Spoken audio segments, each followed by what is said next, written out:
Welcome, welcome, crew, guys, gals, ghouls, friends, fiends, foes, whoever may be listening beyond the Omniverse tonight. Secure your tinfoil hats, buckle down tight, and hold on loosely as we soar over the rocky tops of the La Platas on a rocky mountain high, get sucked into the vortex of the Four Corners, and settle down snugly at mile marker 420 in colorful Colorado. It is Saturday, October 19th, Sunday, October 20th for those of you across the pond and beyond. Good morning, good afternoon, and good evening to you, and thanks so much for joining me tonight on We Are Paradox Media's Late Night in the Rocky.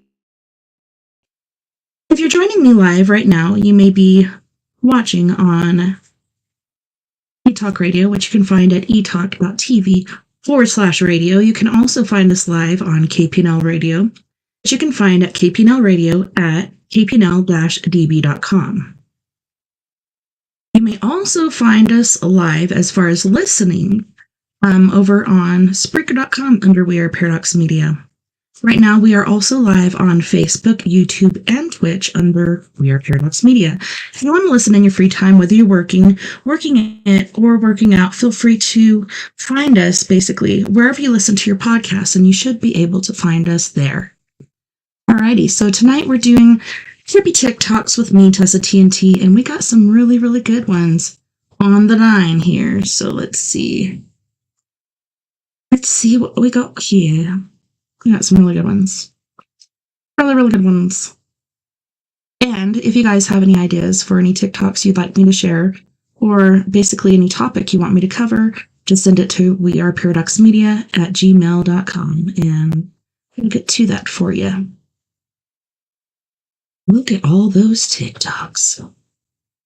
Alrighty, let's get on over here. We're going to start off with Nephilim.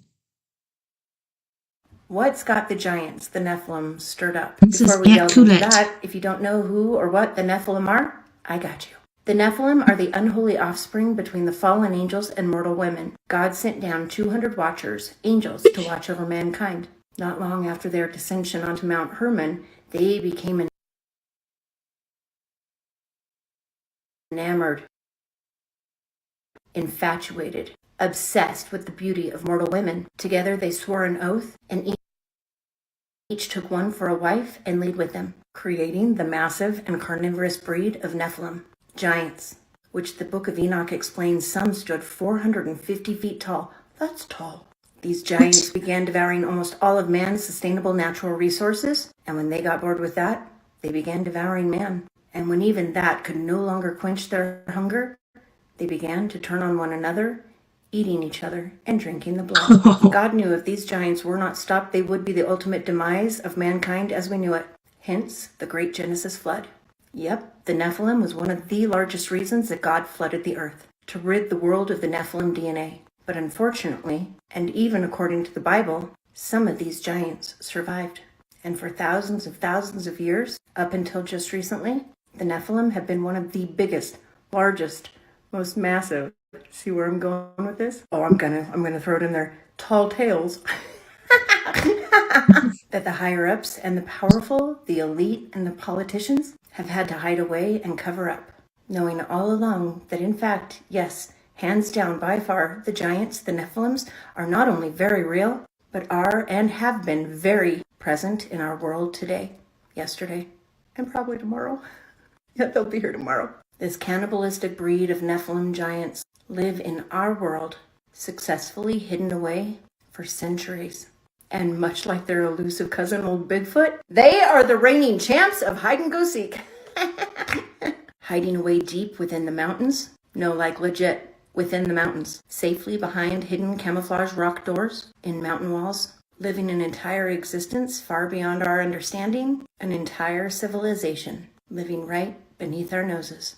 I gotta give it to him. When you're that big, that tall, for you to be able to hide, kudos. It is vital that you understand, though, exactly what we are dealing with when it comes to these giants. The Nephilim, whose fathers were once angels, now condemned by God, and fallen angels, they are demons. And the Nephilim mothers, mere mortal women, were punished by God to live out the rest of eternity, their souls, condemned to be the sirens. Also, demonic beings left imprisoned here on Earth. So if Dad's a demon and Mom's a demon, well, guess what? Those massive monster children that they made, The Nephilim, they are demons as well. And as for the souls of the Nephilim who did not make the Genesis flood or have since passed away, the book of Enoch explains to us just exactly what became of their souls. God condemned the souls of all of the Nephilim, the children of the Watchers and the mortal women, to be here, to remain here on earth. So, like, if you're a mortal woman, how are you going to fight against a freaking giant? I mean, I guess you could take your own life. Otherwise, what the heck? And to roam earth as the evil spirits. And these Nephilim spirits, these passed away giants, who are now doomed to live out as evil spirits here on earth, have been given absolute free reign by God to roam this world, this earth, and wreak absolute destruction, chaos, and horror amongst man. And evil spirits they shall remain. These massive demonic creatures, the Nephilim, the ones who survived and now live on, once lived amongst men. They even had their own cities. And I'm sure by now, in your lifetime, you have seen at least 1 or 2 pictures of these Nephilim standing next to, or above, towering over man, average, normal man, or groups of men. Many of these photos dating back, way back. And giant structures remain with massive doors, even books that were made by giants, axes, moccasins. The remnants of giants are scattered all across our world. But the elite, the higher up, those in power and politicians have done everything in their power to hide this truth from us. But why? And why is it now the giants are riled up? Now, granted, with cell phones and social media, everyone and their dog has a camera at their disposal at any second, at any given time. And with popular apps such as TikTok, I don't let my dogs have phones. I don't think they're old enough for that yet. Video of elusive giants absolutely spread like wildfire in the blink of an eye, which seems to be exactly what has happened just in the past year alone. In fact, at this point, I can't count how many videos I have done sharing actual footage of Nephilim. And we all know Andrew Dawson, the Canadian TikToker story, who shared a video of a giant, and the days and the weeks following up after that, where he claimed to have intervention by government officials. He even filmed a mysterious car that had been parked outside of his house. He claimed for a couple of nights when he went out to confront them, they sped away. A few days after that video, Andrew uploaded a very cryptic message, a very strange TikTok. Leaned up against the wall, extremely uncomfortable, highly on edge, arms folded, and constantly glancing at somebody that was standing outside of the frame with an absolute look of fear. In this video, Andrew said, guys, none of that was real. I did it. It's a hoax. None of this is real. That wasn't a real giant. I'm sorry. I just did it for views. But I am telling you hands down, you don't even need the discernment of the Holy Spirit to see that that was not what he meant to say. Well, he meant to say it, but that is not what he meant. What? Somebody made him say it. The next day, Andrew uploaded a video where he was outside, panicked, in the dark, from a very weird angle, saying, guys, my videos weren't faked. They were real. I don't know if I'm going to be posting much anymore, but you need to know that video of that giant, it was real. Sadly, and not long after that video, the world learned of the tragic loss of Andrew Dawson, as reports came in that he had unalived himself. Since Andrew's video, we have now seen other giant videos from Mexico, multiple ones in Mexico, and various different locations across the world. Much like the newest one, the latest one, that I want to show you now. A video a young man from Thailand just captured of a giant, a very clear giant, walking on the skyline at the top of a mountain in Thailand. Check it out. Ning, ning, ning, ning. อุ้ยสูงเนี่ยแม่นั่นใครเอากล้องลงมาลูกใครอุ้ยคือคนเลยคนเลยโอ้ยแม่จริงนะให้ลูกมาเห็นนะฮะน่ะ Everybody screaming at him.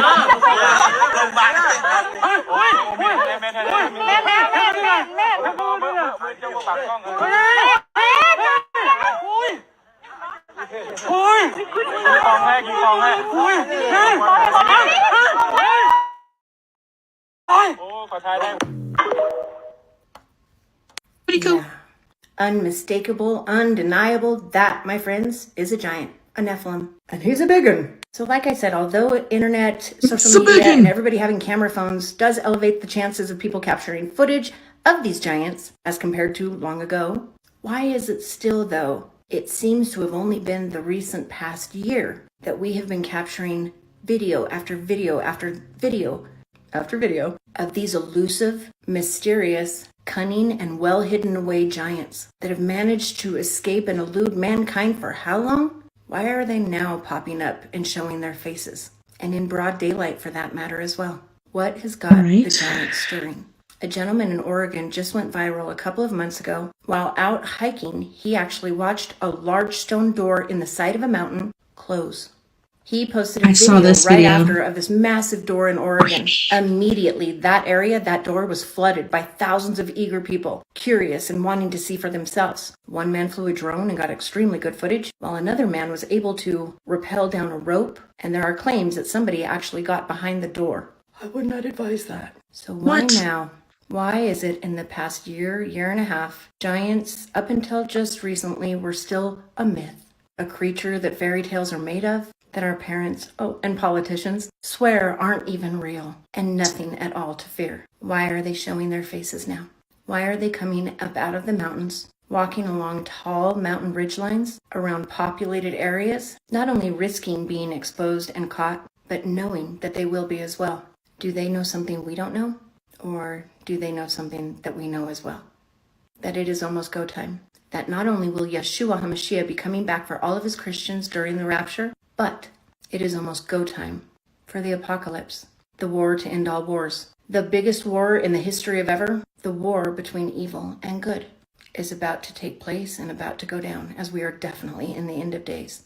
And these giants, these Nephilim, these demonic creatures, will definitely be playing a very large role in this war, fighting alongside of their fathers against our Father. You know, the one who art in heaven, the same one, spoiler alert, that wins the war. Maybe that is why these giants are making themselves known, risking being exposed and coming out into broad daylight to let everybody know they are ready, that they are here and always have been, and they are unlike anything we had ever seen before in our lives. Something has got the giants stirring, and that something, I believe, is a very real threat. Yeshua is coming back any day. I know it, and you know the giants know it too. What's got the giants, the Nephilim, stirred up? Before we delve into that... And that's not the only sign. I mean, there's lots of signs going on with that. I did it. I'm sorry I did it, but welcome to part 2. If you're just now joining me, none of this is going to make sense unless you go and follow and watch part 1. You don't have to follow, just watch part 1. We are talking about the Nephilim, the giants, and why it is that I believe, and many others as well, that the Nephilim, the giants, still do exist today. Go check out part 1. Welcome back. So, in part 1, I explained why the Genesis flood had to occur. God had no other choice and had to rid the world of the Nephilim, the giants, or they would cause the imminent demise of mankind. So he flooded the world. God chose Noah because he was one of the most faithful and righteous of his servants and children, but also because Noah's bloodline was the most free and clear of any Nephilim DNA or blood, with a plan for Noah to repopulate the world, free of any of the Nephilim blood. Before we go any further, you've got to get past one thing. The fact that yes, at one point, and most likely still, the Nephilim, the giants, did exist, and probably still do. In the book of Enoch, it explains that some of these giants stood 450 feet tall. Don't shoot the messenger, I know it. That's tall. Many believe that our large mountains and valleys, a good portion of our earth, and what we see, are actually the bodies of the Nephilim who did not survive.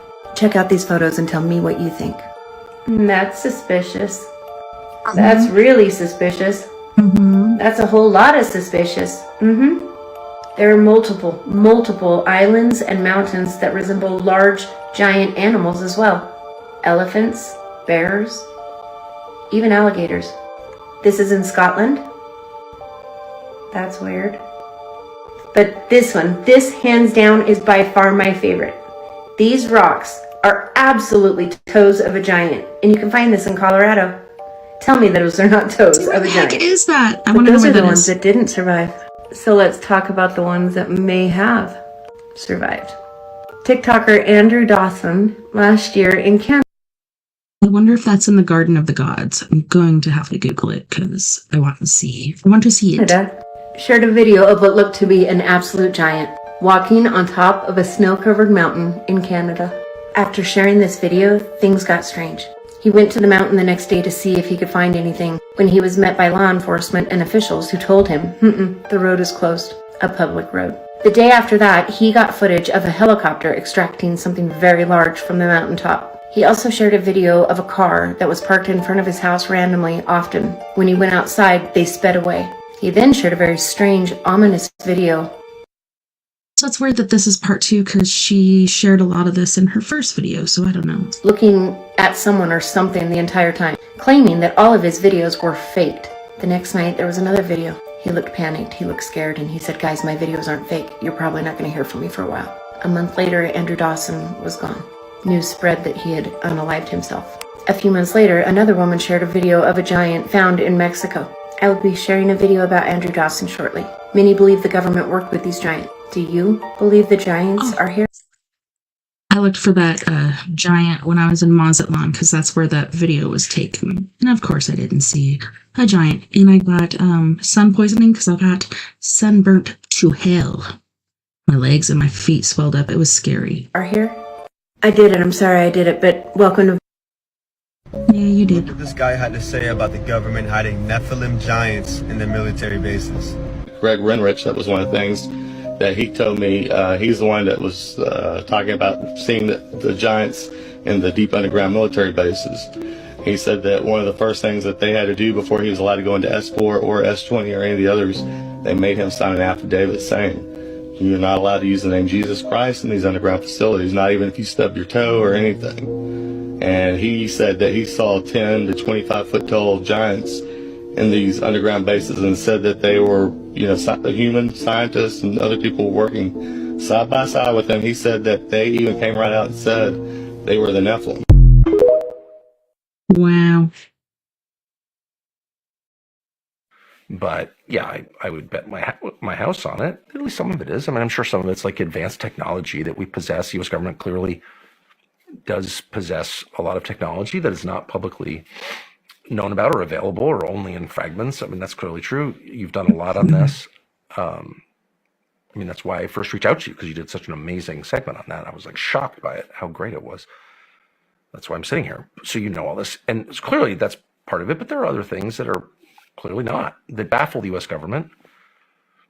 Here's what I'm really surprised by, and I've actually stopped gathering string on, as we say in reporting, stopped gathering string on this, gathering information, because I'm satisfied that I know enough, and I don't really want to know that much more.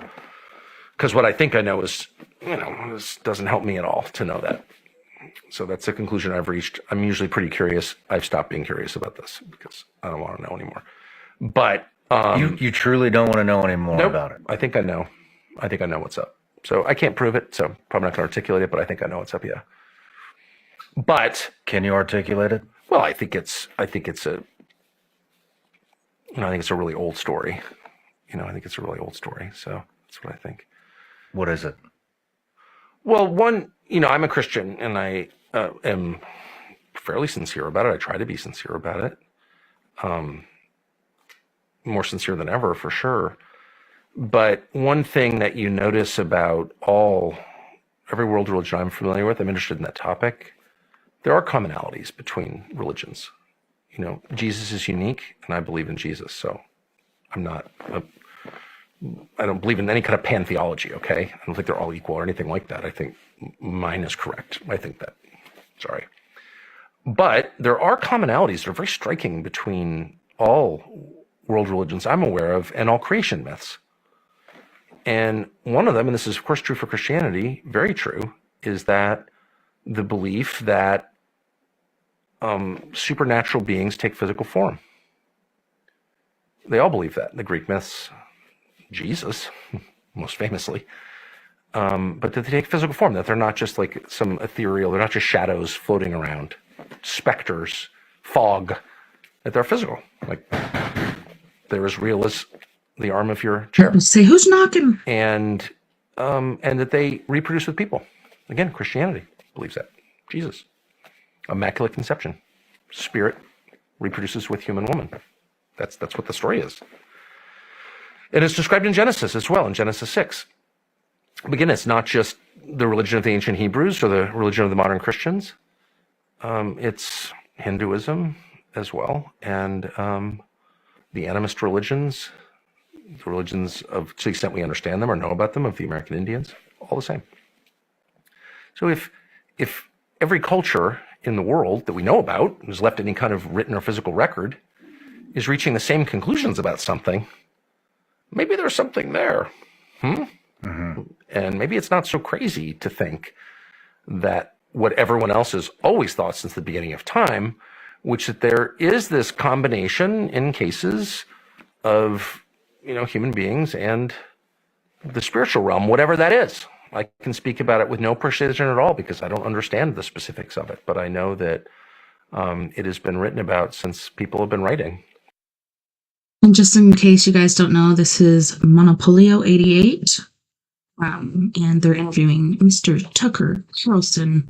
And it's pretty interesting to see how far he's come since he was fired or quit. I'm not sure what exactly happened there. It could have been a mutual exchange on that, but he really has turned over some leaves. And I think it's due to interviews that he's done that have really basically scared him straight, scared the crap out of him to the point where he's now religious. It's pretty intriguing. And so it's a little weird to think that in 1945, really the day we dropped that first bomb on Hiroshima, from then until now, it's just a speck of time in the continuum of history. For that one period, we've assumed that's not true, but everyone else has always assumed it is true. I'm kind of going with everyone else on that, just on the odds, okay? It's a very long-winded way of answering your question, but I think that's kind of what we're looking at. I think there's some evidence that that's real. So, and I don't want to fully articulate it because it sounds like so out of the realm, but it's not out of anyone else's realm. In fact, it was at the very center of everyone else's realm until just the other day.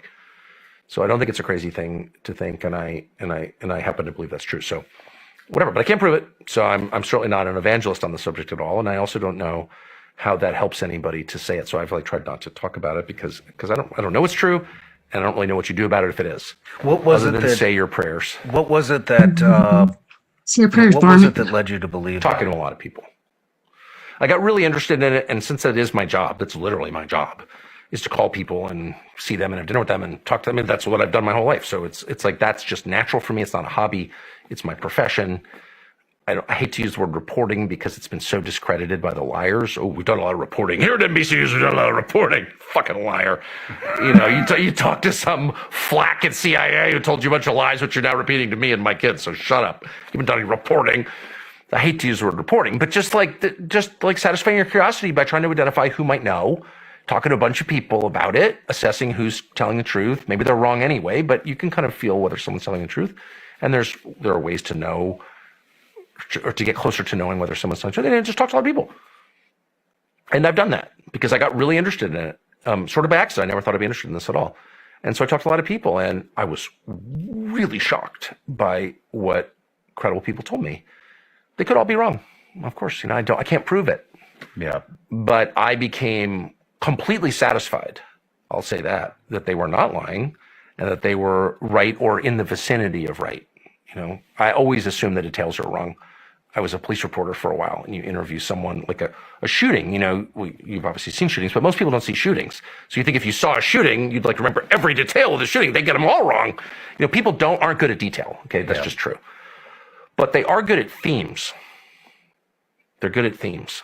They remember the guy's fat. He may have been 400 pounds. He may have been 280. He was fat. If everyone says the guy was fat, he was fat. Mm-hmm. That's what we do. We can't say that.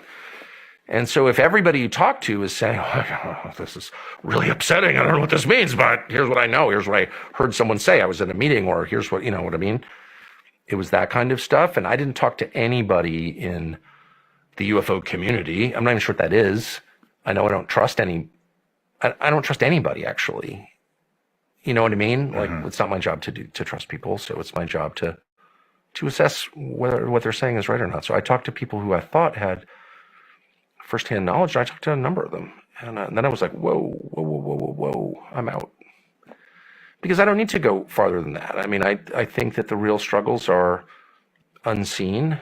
That is absolutely a part of Christian theology. I didn't fully appreciate it at all. It's a part of every theology. In fact, it is theology. That is theology.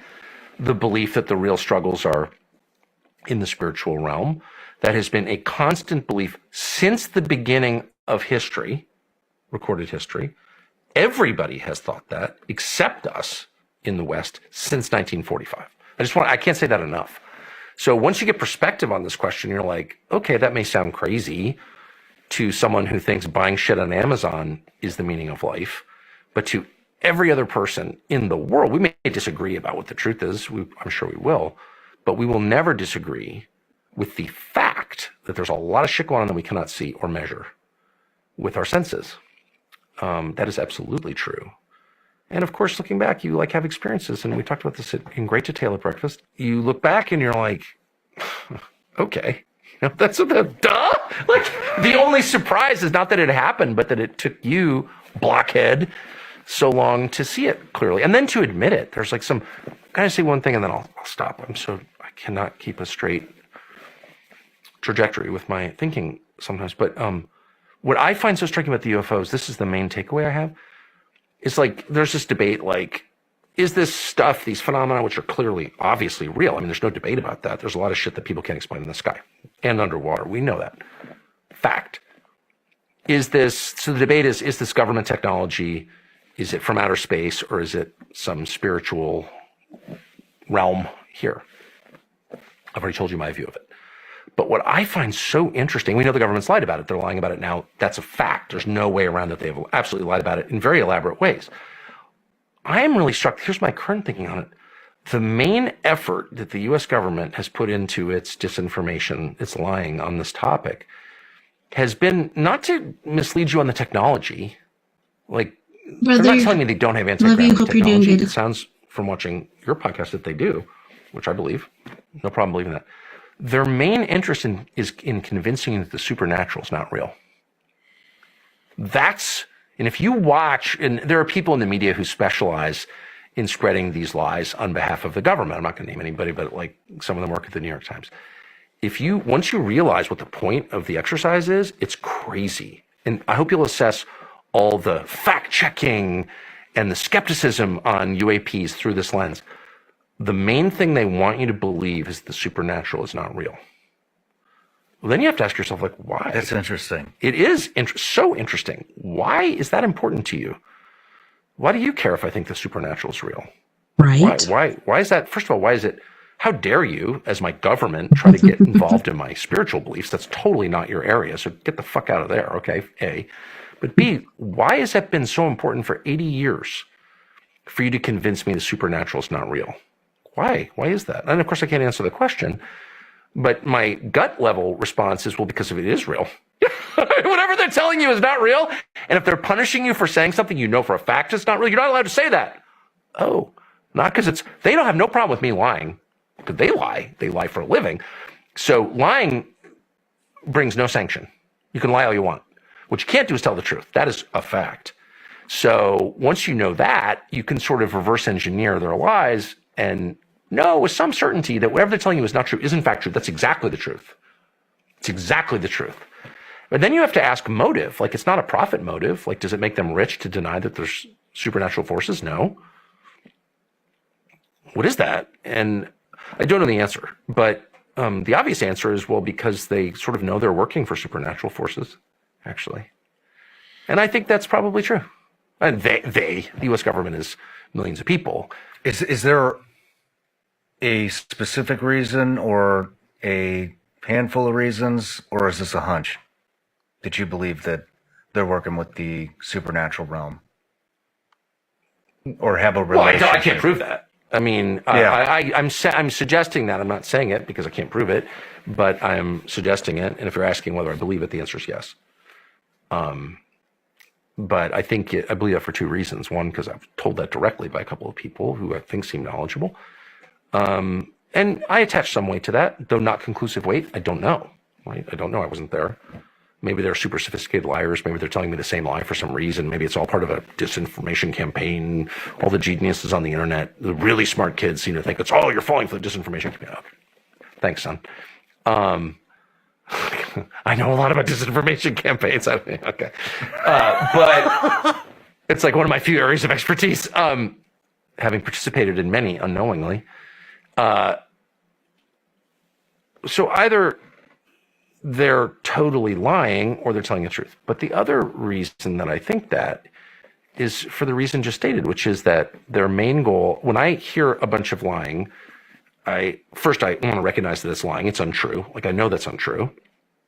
Then I want to ask, what's the nature of the lie? What exactly are they trying to get me to believe or not believe? That's really important. What is it? Like, what's so important to them that they're going to all this effort, spending all this money, getting all these journalists to repeat, knowingly or not, repeat their lies? Like, why? Why are they doing that? It takes time to do that. It's a big effort to lie. It's much harder to lie than tell the truth. So why bother? And then the third question you have to ask is like, what is that? What does that mean?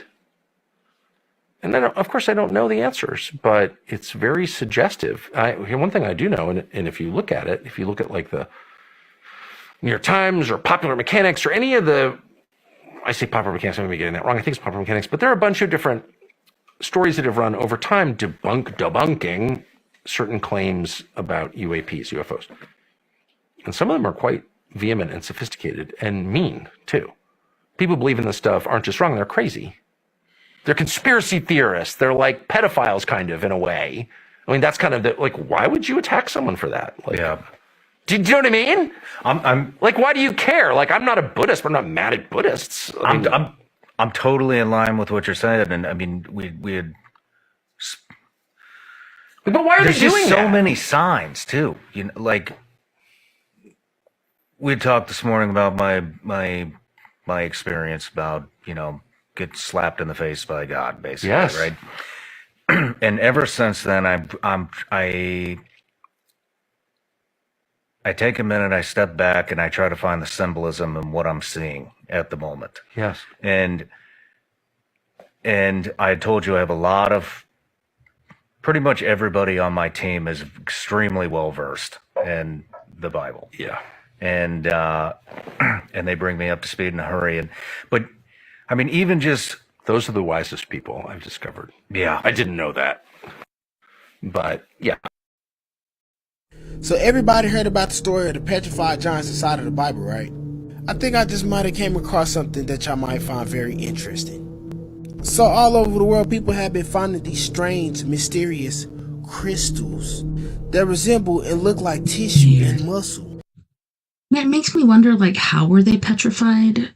Was it due to, like, the mud flood or whatever before Genesis flood? Like, what caused them to be petrified? See, as you can see right here, this is the crystal.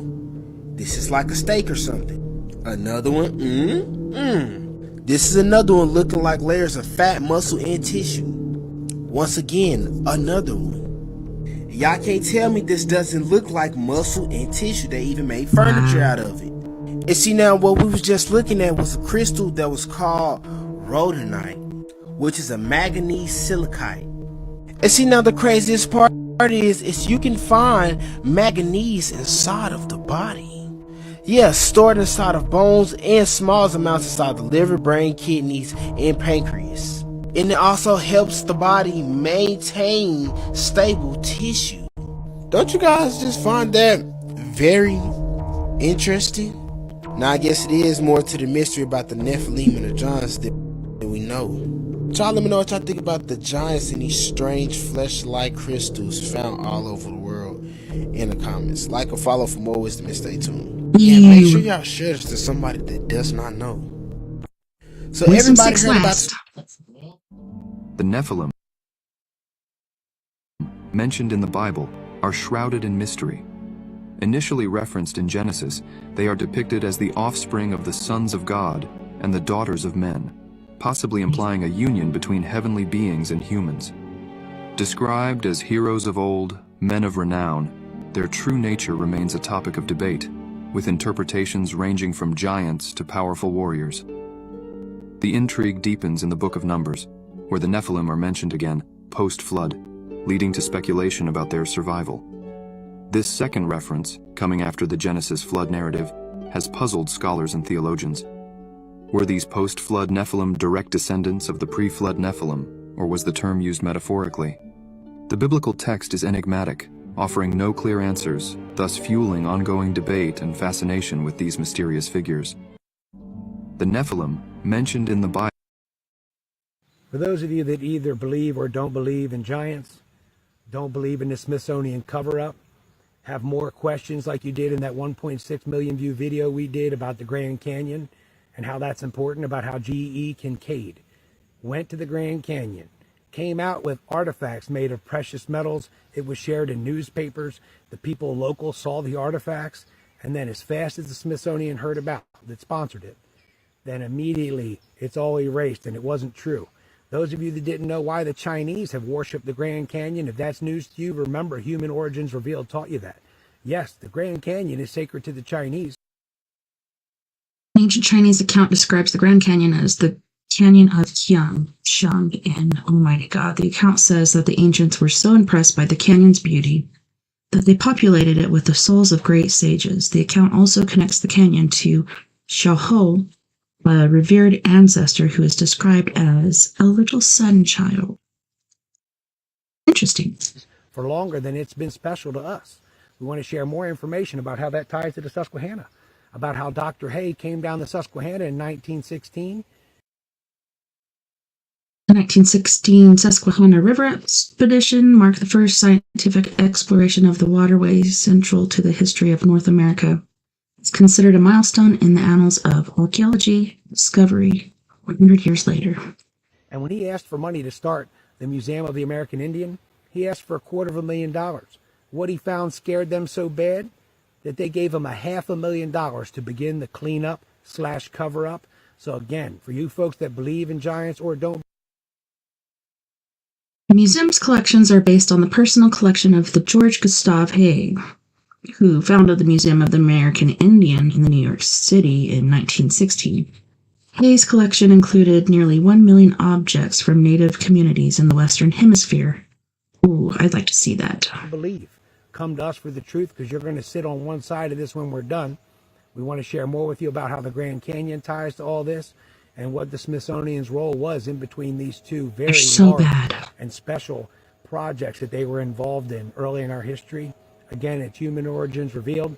Please come out and check us out over on TikTok and on YouTube. On YouTube, we will be releasing a lot of scientific information over the next 2 weeks in regards to diagnostic patterns and things like that with the artifacts, so that the academia, so that the universities, museums, and archaeologists can start to dig in on this truth. Remember, you can't find any professional like that or any institution on the internet out there saying Charles is not telling you the truth, like they are Graham Hancock, Joe Rogan, and all these other people, because it's just me telling the truth, and they know if they step out that I'm going to embarrass them and any skeptics that come along. Thank you again for your time. I look forward to seeing you again soon. For those of you that either believe Human or don't Origins believe, Revealed. Have you ever heard of the underground Egyptian city in the Grand This is by Conspiracy Brew. Canyon? Hidden within its vast expanse lies a secret carefully concealed from the pages of history. This is a tale of mystery, ancient civilizations, and cover-ups. Let's travel back to the early 20th century. An archaeologist named Mr. G.E. Kincaid from the Smithsonian Institution embarked on a journey that would lead him to an astonishing discovery. Setting off from Green River, Utah, Kincaid and his companion embarked on an expedition down the Colorado River, documenting the unexplored terrain. It was on April 5, 1909, that the Arizona Gazette published an extraordinary article that spoke of Kincaid's findings, a lost subterranean Egyptian city buried within the Grand Canyon. Yet, after this revelation, the story vanished into thin air, leaving us to wonder why. For more than 8 years, Kincaid dedicated his life to investigating this hidden city. The Smithsonian supported his quest, and he meticulously pieced together information that challenged conventional history. He described finding several passages branching out across these caves, leading to hundreds of chambers deep within the earth. These chambers held astonishing artifacts, including objects as hard as steel, and tools that showcased a level of craftsmanship unparalleled by the era's standards. Kincaid's findings hinted at a civilization of Oriental origin, raising questions about a possible connection between Asia and the Grand Canyon. The mystery deepened as hieroglyphic tablets were discovered, suggesting ties to Egypt and the American Southwest. The Smithsonian's efforts led to extensive research, revealing vast chambers adorned with intricate artwork and even mummies preserved for centuries. However, this research was swiftly terminated, as access to this underground marvel was on government land. It's possible that the government preferred to keep this information from the public, altering our understanding of history. Today, we stand at a crossroads of history and mystery, leaving us to wonder about the significance of this subterranean civilization and its potential connection to Egypt and Asia. Have you ever heard of the Smiths? It's funny because when I first heard about it, it was more of an Asian sort of origin. So there was talk of like a lotus flower and a statue that was in the Nirvana sort of pose. But then, like you said, the deeper you get, you find all these hieroglyphs and mummies, etc., etc. Like, it's obviously Egyptian. And a lot of people believe that America was the original Egypt. Smithsonian Museum is covering up evidence that ancient Egyptians ventured to the Grand Canyon in North America, leaving behind hieroglyphs and mummies that have remained hidden for thousands of years. This conspiracy theory dates back to 1909, when the Arizona Gazette published stories about an explorer named G.E. Kincaid and his journey down the Colorado River. The paper reported that Kincaid discovered a cave entrance about 2,000 feet above the riverbed and decided to explore it. When I saw the chisel marks on the wall inside the entrance, I became interested, securing my gun, and went in. Kincaid reportedly told the paper. During that trip, I went back several hundred feet along the main passage till I came to the crypt in which I discovered the mummies. Kincaid described the crypt as one of the largest chambers, with walls slanting back at about a 35-degree angle. The mummies were arranged on hewn shelves, each with a small bench at its head, where copper cups and broken swords were found. Some of the mummies are covered with clay, and all are wrapped in a bark fabric, Kincaid said. He noted that all the mummies examined so far were male, leading to the belief that this section was a warrior's barracks. According to the report, Kincaid took numerous relics and shipped them to Washington. He also discovered large rooms chiseled out of the rock further inside the cave. Over 100 feet from the entrance is the cross hall, several hundred feet long, in which are found the idol, or image, of the people's god, sitting cross-legged, with a lotus flower or lily in each hand. The cast of the face is oriental, and the carving in this cavern, Kincaid reportedly said. The idol almost resembles Buddha, though the scientists are not certain as to what religious worship it represents. Considering everything found thus far, it is possible that this worship most resembles the ancient people of Tibet. The report claimed Kincaid found numerous other artifacts, including vases, urns, and copper and gold cups, which the Smithsonian was investigating. Most intriguing of all were the hieroglyphics. On all the urns, walls over doorways, and tablets of stone found by the image are mysterious hieroglyphics, the key to which the Smithsonian Institute hopes yet to discover. The engraving on the tables likely has something to do with the religion of the people. Similar hieroglyphics have been found in southern Arizona. Among the pictorial writings, only 2 animals are found. One is of prehistoric type, the report stated. Despite the extraordinary nature of these claims, the Smithsonian denies any involvement in such a discovery and asserts there are no records of Kincaid's existence. Skeptics argue that the tale was likely a hoax, similar to an 1878 story by noted hoaxer Joseph Mulhattan, who claimed Egyptian mummies were found in a Kentucky cave.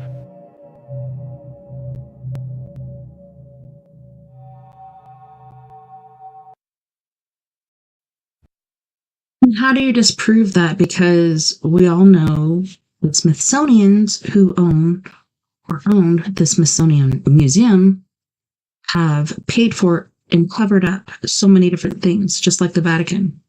Makes me wonder if they're connected. I don't know, but why hide giants and other relics from us? We need to know our history, therefore we don't repeat it. So there was... Guys, what is going on with this? So we have an Egyptian pharaoh and pyramid, and then we have the Grand Canyon. And I want you to see the legs. What? See what I'm seeing.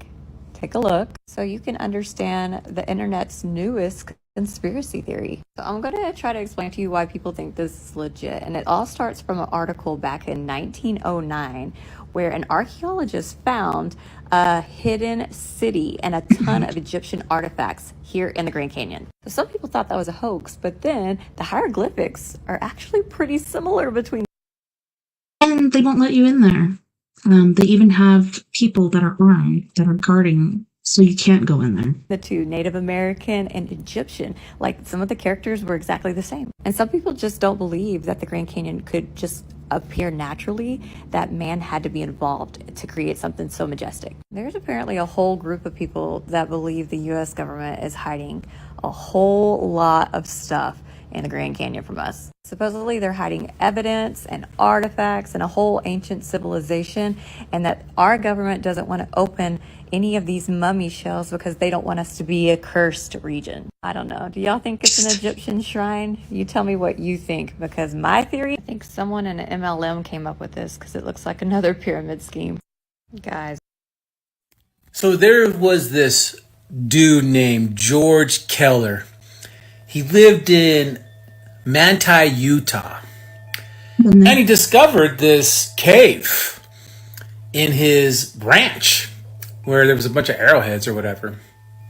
Anyways, kind of like to trim down the story, this is called John Brewer's Cave, which is in Manti, Utah. And of course, this guy claimed to find all different kinds of Nephilim artifacts. Whether it's plates made out of different kinds of metals, from gold to lead, to different types of weapons, and of course, 9-foot-tall mummies. Take a gander.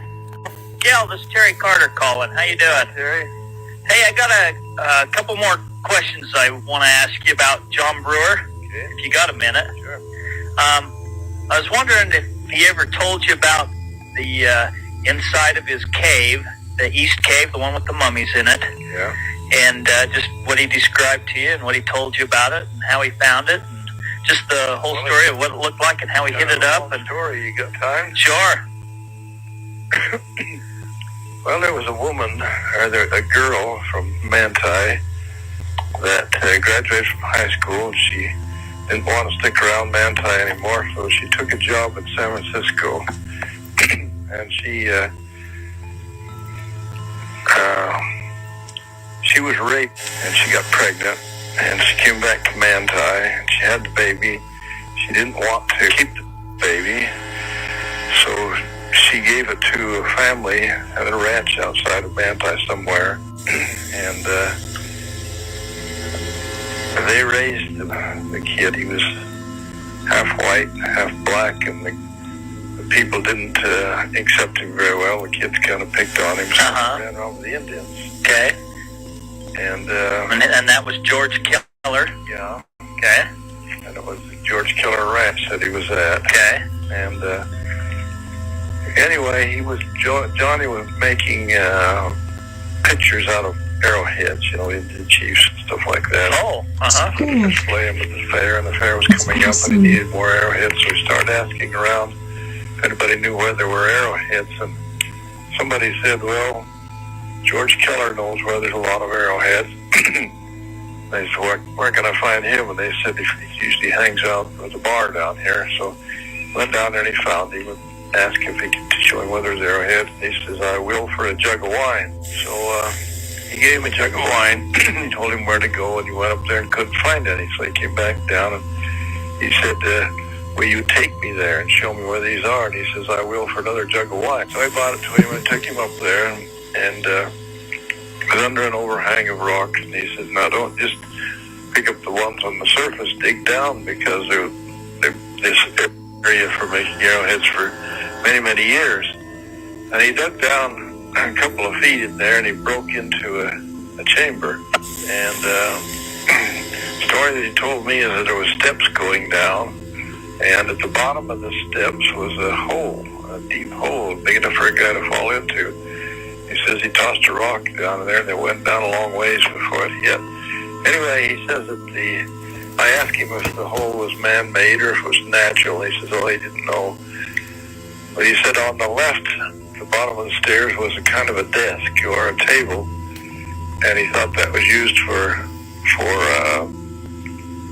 inscribing record plates on. On the other side of that... Was it made out of stone or the table or... I don't know. He didn't say.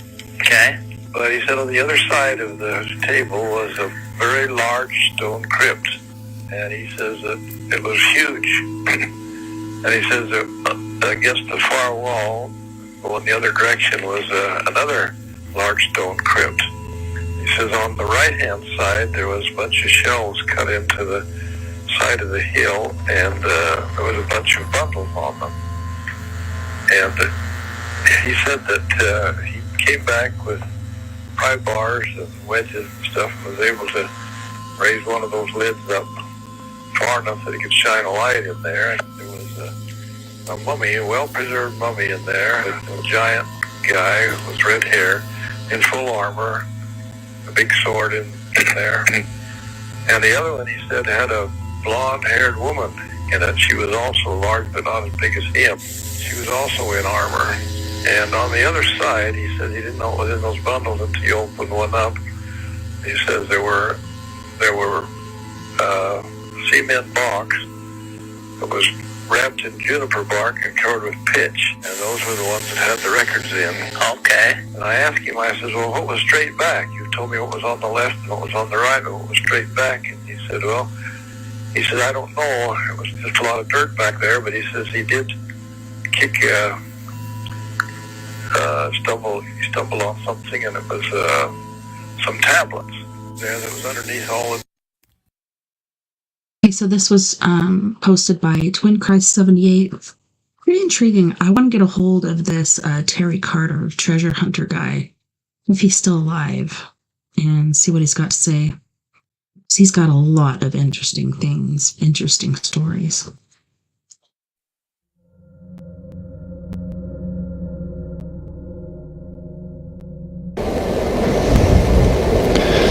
This one really isn't my story, but we'll talk about it briefly. Anybody in here know what that is? Okay, so we got at least one person in here that knows what it is. Let me show you another picture, close-up of it. Okay, that, we'll go back to the first one here. Last summer, summer before last, private property, central Utah. 2 men entered a cave on private property down there. There was 2 unusual stones inside the cave. One of the stones gave off light. They didn't dare touch it. They left it where it was. This is the other stone which they took out, which I've been able to handle and so forth. They've done electron microscope, a lot of electron microscope photographs, and they've taken little flakes of the different colors off to run testing on them to see if it's a fraud or if it's real, to see what the pigments are made up of. It's got human urine, it's got human blood, it's got all kinds of different things in these pigments. It is authentic back to 1600 BC, found in central Utah. They're trying to do some more work with the cave right now to determine if there's other antiquities and so forth in the cave. There's lots of really cool stuff that happens in Utah, and obviously not hardly anybody hears about it. You haven't seen it in the book. I don't know if you ever will. How big is that camera? That's about the size of an ostrich egg on a rock. Just a stone, like a river stone. And this doesn't give it justice when you can see it good, and I've got some better pictures if all my machines and machinery hadn't given me so much grief and I lost my presentations. I've got pictures of the back and that, which is just a regular river rock and that. But this thing is about the quality of something you'd expect to see in the Louvre or something like that, just painted on a river rock. Very interesting piece of antiquity. I can't tell you those kind of things on any of this stuff. I mean, to be honest with you, I don't know who owns it. I know who had access to it when I saw it, but I can't even give you that information. That's not for me to give. I'd heard that there was some Egyptian artifacts found. A guy contacted me. They found a necklace that looked like it was an Egyptian necklace, and they found it out near the Gila River. They was out cross-country on their motorbike, and they was near the river, and they was spinning donuts, and one of them flipped this necklace up out of it. You know, there's no towns or anything nearby anywhere there. And so I wanted to talk to this guy and see if he knew if there was any Egyptian artifacts found, because I'm tracking down the Egyptians in the Grand Canyon, because there's been Egyptian artifacts found all over the place. There's been Egyptian artifacts found. And so I want to know from this guy if he heard any of the Egyptian things found. He says, well, there's this one guy, he found a cave, and it's either got Egyptian artifact or Oriental artifacts in it. I know the area. I don't know exactly where the caves is, but I know the area. Let's go. So we go out there, and as we're driving out there, he says, oh, stop right there. This is by the Dig 423. I think it might be a podcast, but this is their TikTok channel. Wow. Ain't no way this guy was dead, you know? So I'm thinking he's wrong. I'm thinking he thinks he's dead, but he's really not dead. So I ended up over at the God, I can't think of the name of it. It's the Goldfield Ghost Town. And one of the owners of it, Bob Schust. I'm talking with Bob Schust. I said, Bob, do you know, because I didn't know this guy's name until then, you know, this Salvador, he's telling me, yeah, his name's Jim Hatt. He's been dead for 10 years. So I thought, wow, that, you know, he's got to be wrong. He just thinks he's dead because he ain't seen him for a while, but he ain't dead because I talked to him. Yeah. So I go to Bob Schust. Bob, you know Jim Hatt? He says, oh yeah, Terry, you'd have liked him. Well, this guy tells me that. I told him I'm working at a power plant in Wyoming, and he tells me, oh yeah, I worked on that one you're at and all these other ones, you know? And so I said, yeah, I met him, Bob, about 4 months ago. And Bob looks at me funny. He says, you couldn't have. He's been dead for 8 to 10 years. Creepy. Hey, this is Terry Carter, the treasure hunter. You're listening to Prometheus Lens Podcast.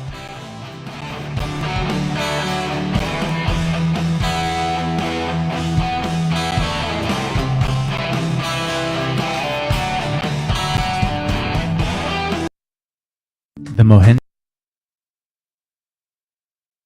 Okay. So we're going to let that lay there until we get back from our music break.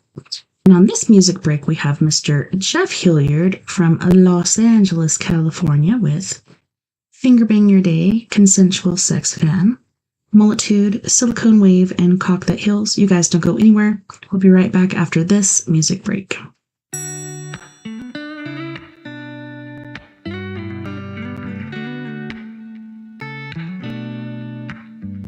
When your life is a never-ending train wreck, and you feel like you're drowning in a sea of regret, with a bit of oppression pressing down on your neck, it hurts so bad.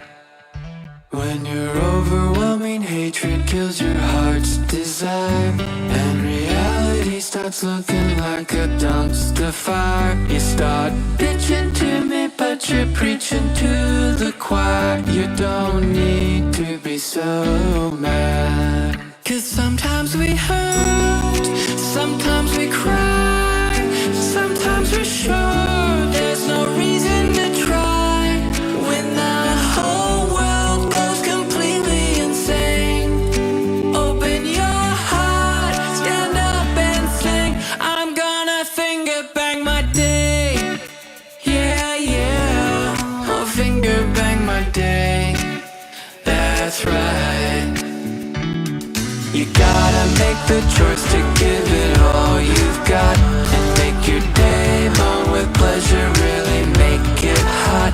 Because your day deserves a lover that pulls out the stops. Come on, it's not so hard. 'Cause sometimes we hurt, sometimes we cry, sometimes we're sure there's no reason to try. When the whole world blows up in our face, what else could we do but stand up and sing? I'm gonna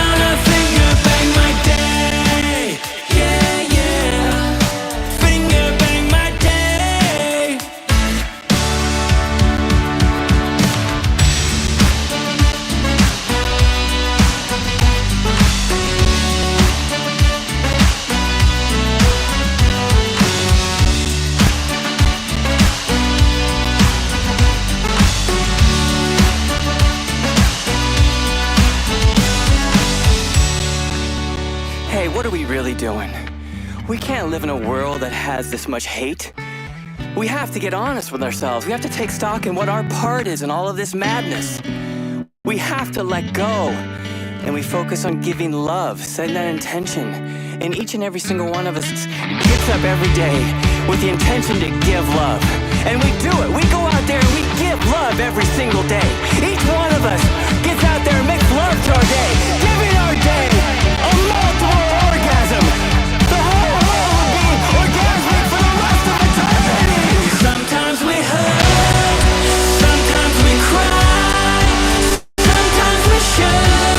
There's no reason to try when the whole world is fucking insane. When we open our hearts, stand up and sing, I'm gonna finger bang my day. Finger bang my day. Finger bang my day. Let's open our hearts, stand up and sing, I'm gonna finger bang my day. Yeah, yeah. Finger bang my day.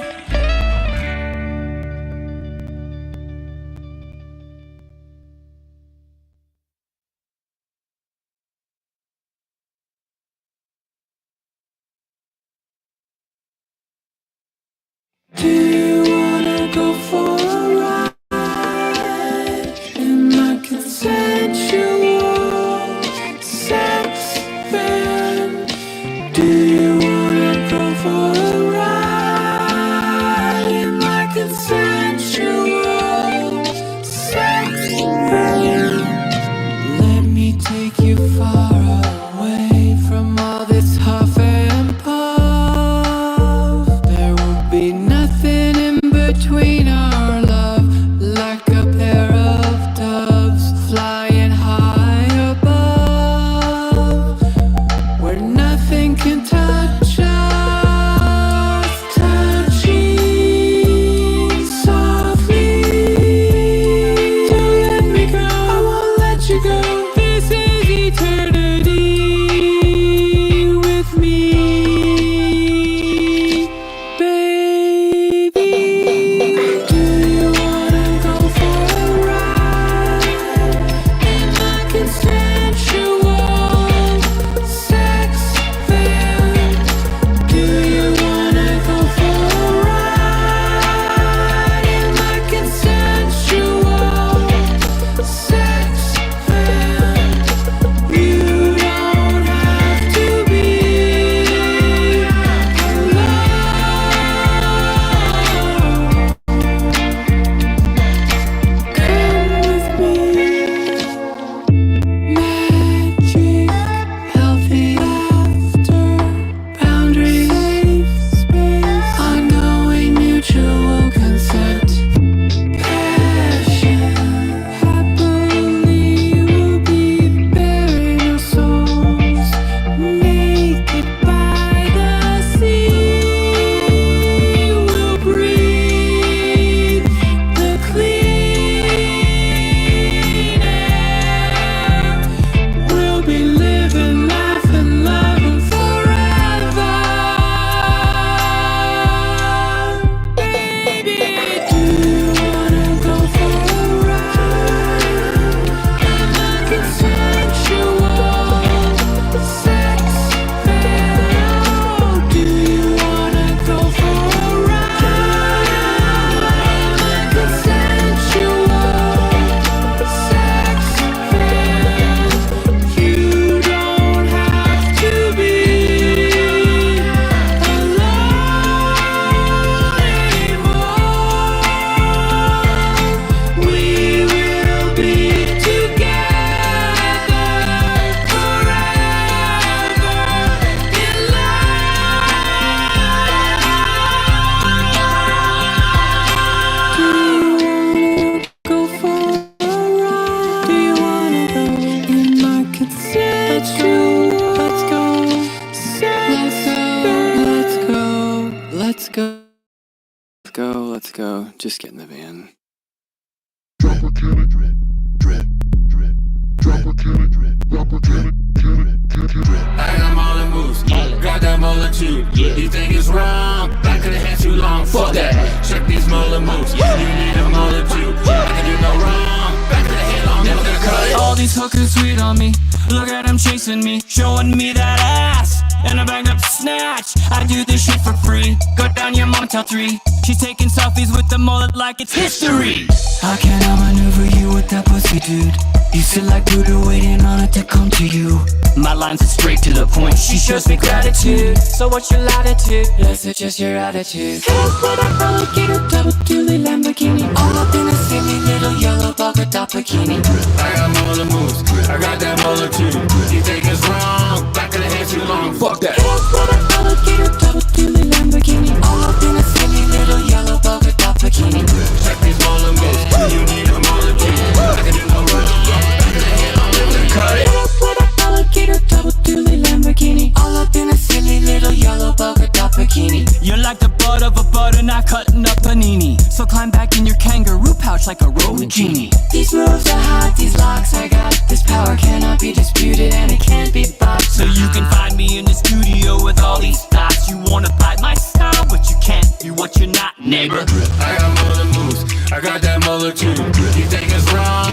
Back of the head too long. Fuck that. Check these molar moves. You need a molar too. I can do no wrong. Back of the head, I'm never gonna cut it.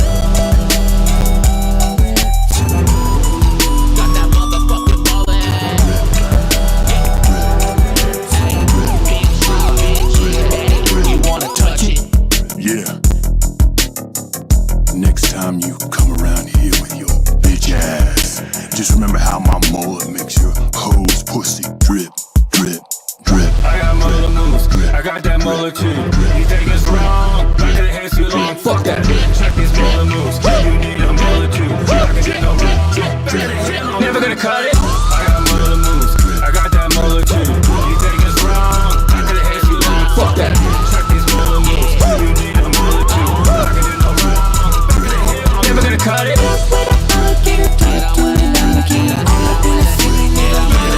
Never gonna cut it.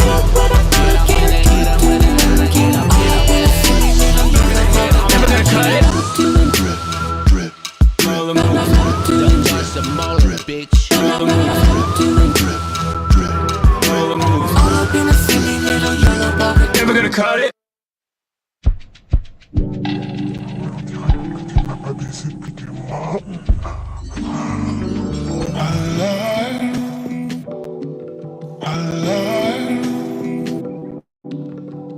I just got a package.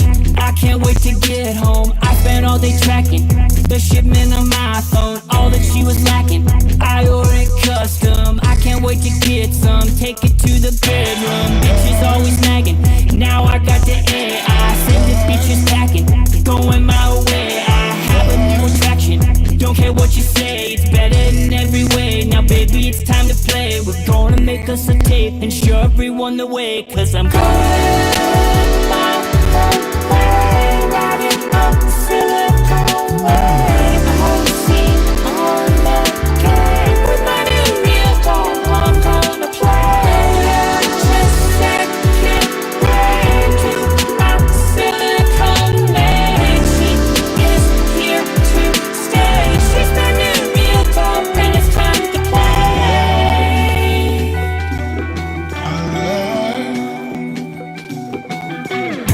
She don't need expensive date nights. Never talks back, I'm always right. Stuff it in her face with all my might. She don't even care, we don't ever fight. She never cries when I'm testing the suspension. We blow it up like it's fucking Armageddon. We make the videos because this is perfection. Look at this erection. I don't need protection cause I'm going my way, riding up the Silicon Way. I wanna see on the game with my new real phone. I'm gonna play. Just second way to my Silicon Way. She is here to stay. She's my new real phone and it's time to play.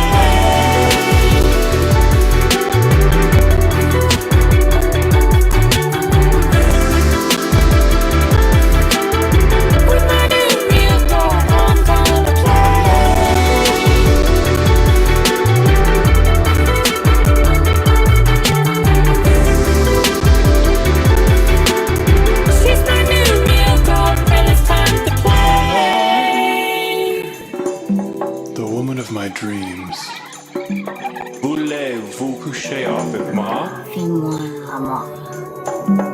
Je suis amoureux. Je pense toujours. Enchanté. Tu es charmant. Ma chérie, mon Tu es futur charmant. nasty.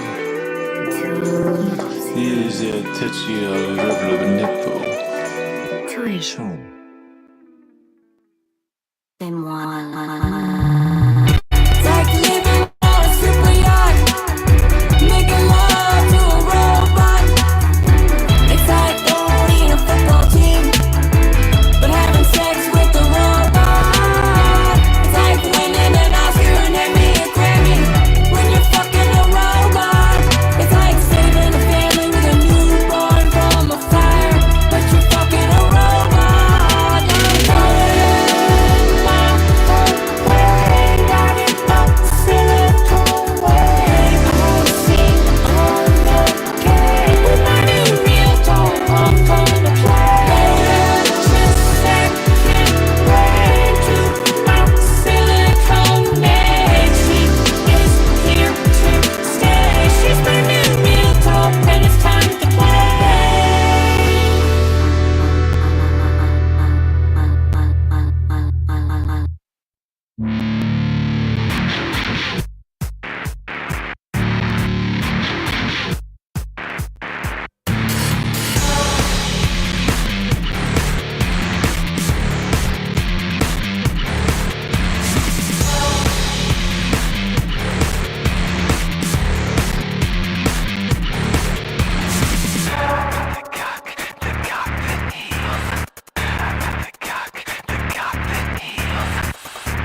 You want the cock that heals. You need the cock that heals. One way out, time to give in. I will be the one that can heal you. Dirty knees, desperate eyes.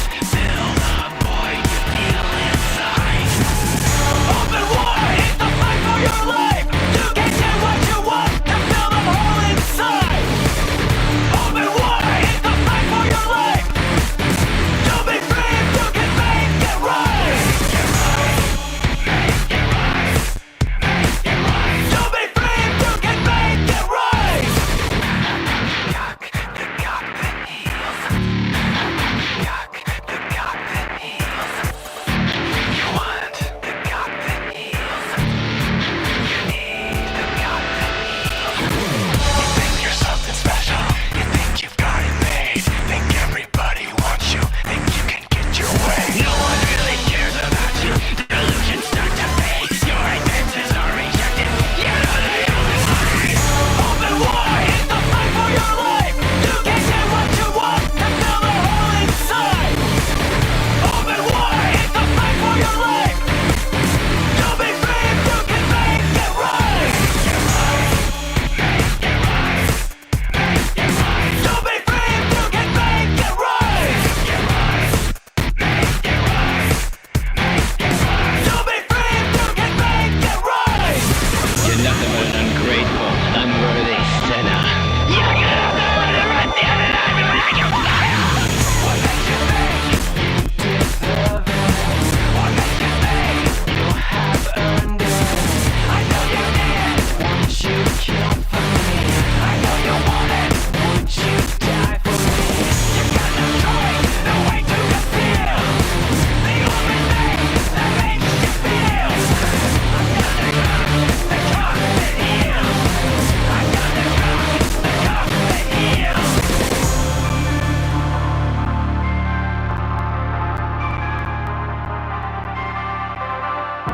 You're desperate and pathetic, nothing but a coward.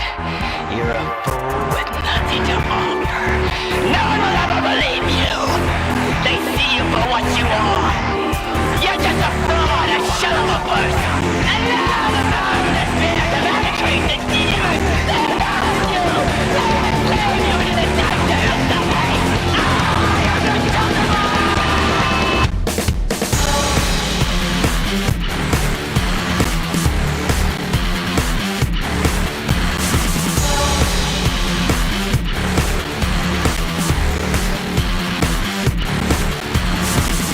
Open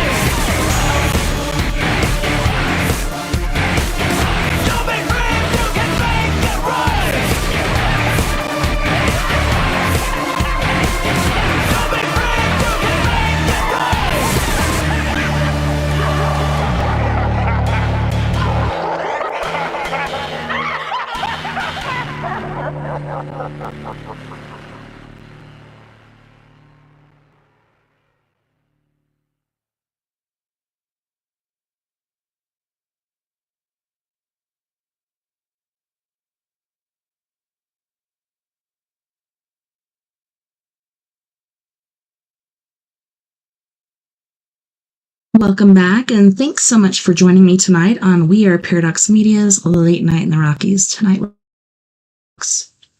with me, TessaTNT.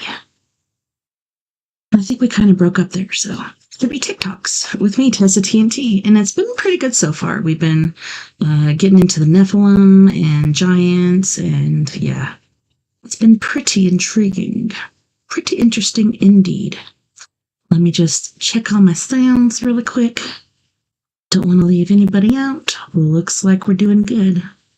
Looks like we're bouncing. Yep, we're bouncing. We're good. All right, let's get back over here then.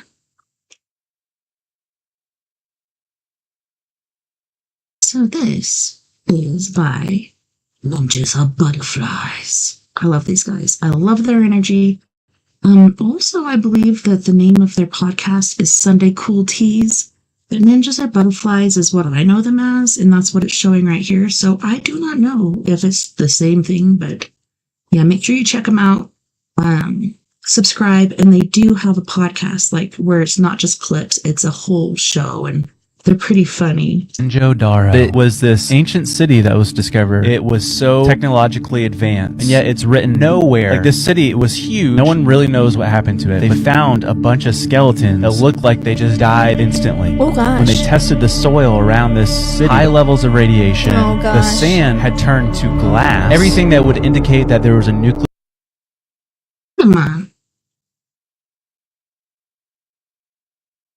Hello? bomb at one point. What's fascinating, that ancient story of those in India that were fighting, they had like the flying ships and they had these weapons that sounded a lot like nuclear bombs and stuff, right? Well, the name of that weapon is called Brahmastra bomb. It's a supernatural weapon that is one of the most destructive, powerful, and irresistible weapons mentioned in Hinduism. The description of it is every bit of a nuclear bomb. Wow. Remember when Oppenheimer said, "Now I become death, destroyer of worlds"? That's from the Hindu scripture. Wow. And so it makes you wonder if this ancient technology that was presented by the fallen angels, could it have been a nuclear weapon?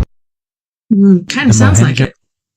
Do you guys want to hear the story about the first serial killer? Joan of Arc's right-hand man, Gilles. He was obsessed with throwing parties and plays. So he befriended a bunch of dudes that were into witchcraft, alchemy, talking to the dead. All these people, he said, like, how do I become more rich? The story goes, they summoned the devil to sign a contract that he would have all the riches in the world. This started his journey. no. They know of, for a fact, 80 to 200 people that he sacrificed, ranging from...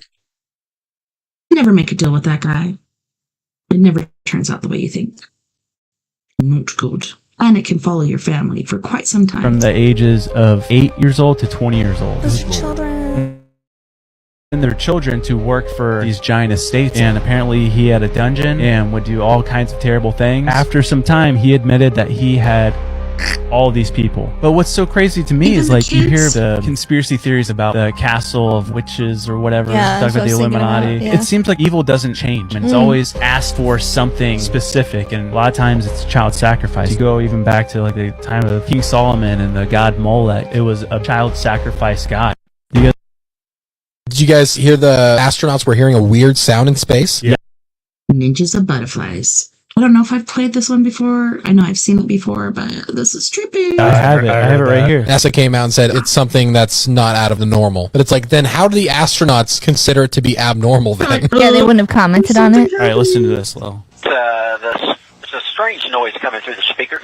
I don't know what's making it. We can configure that, Butch. Give us a minute and I'll call you back. Copy. It's like, I need to know right now. Yep. Oh my!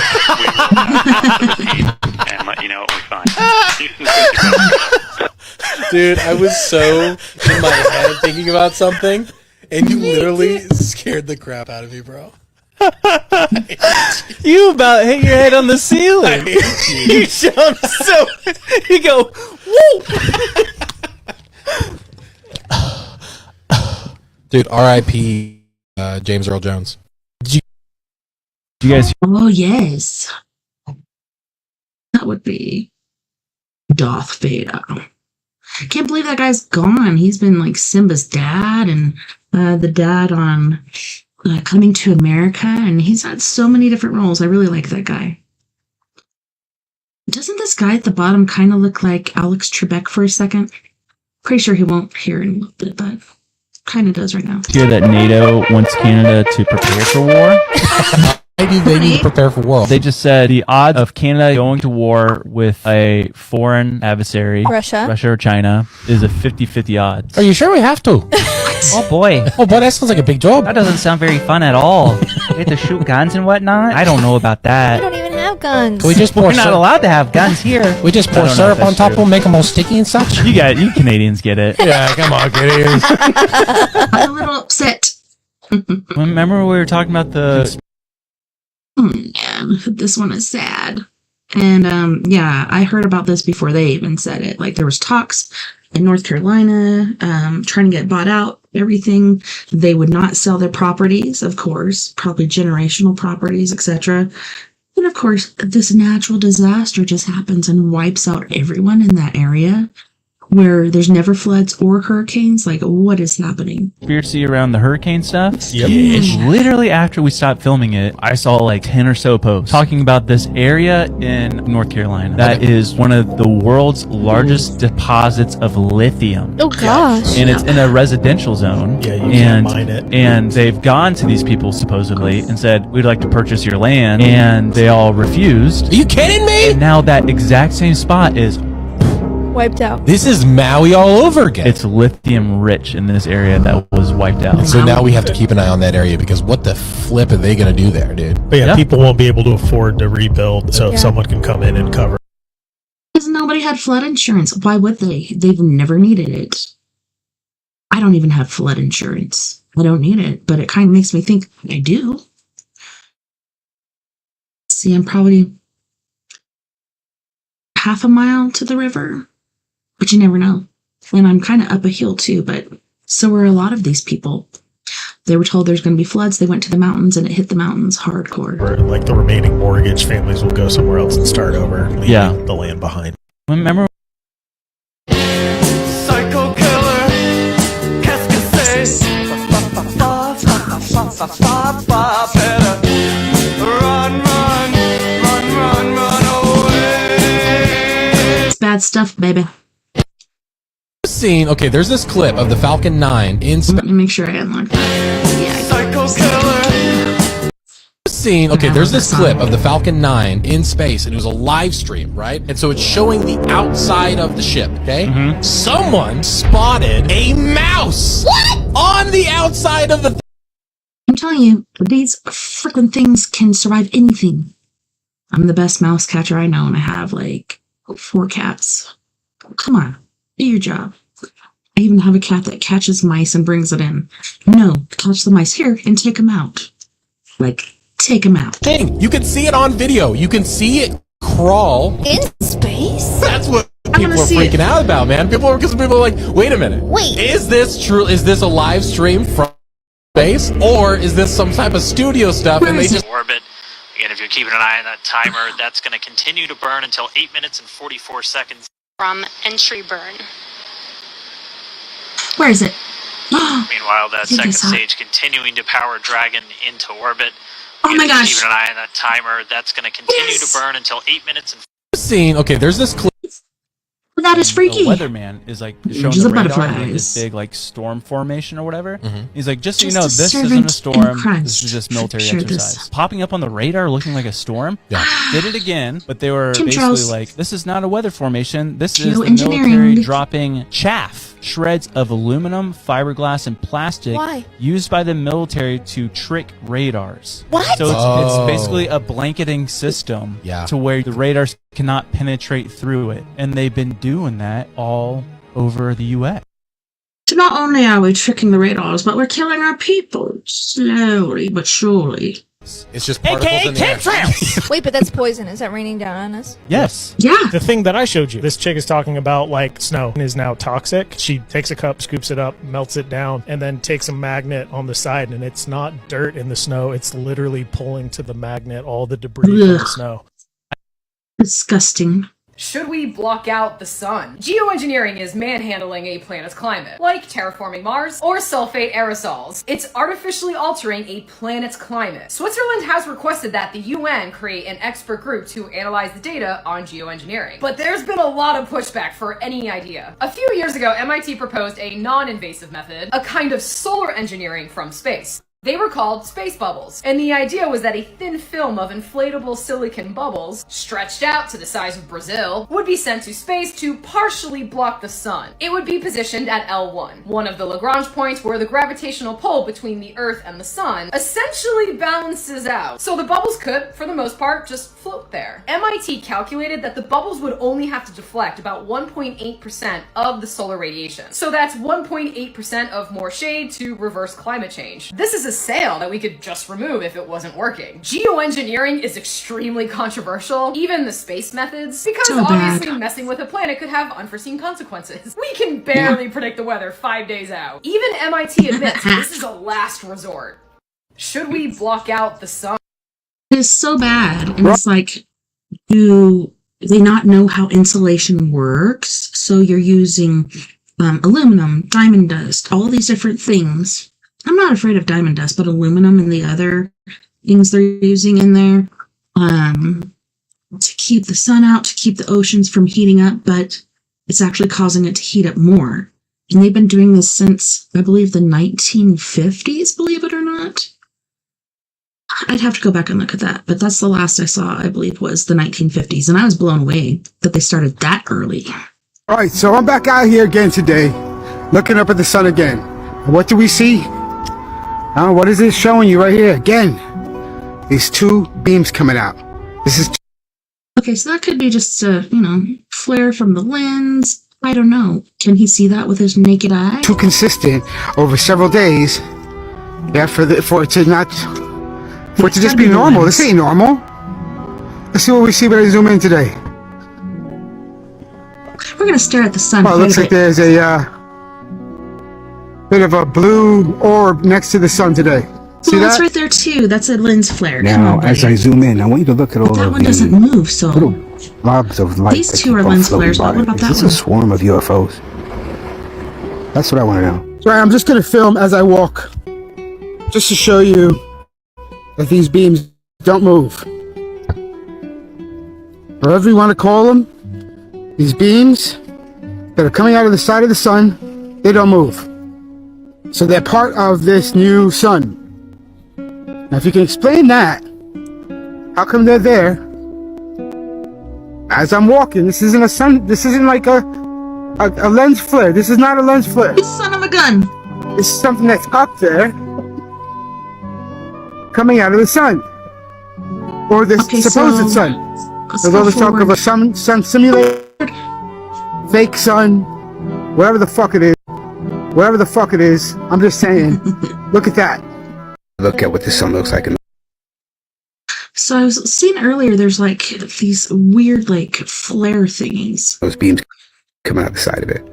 Yeah, just look at them fucking beams, man. Beams. There's something not right about the situation here. If you can't see it, I can't do nothing but show you what I see.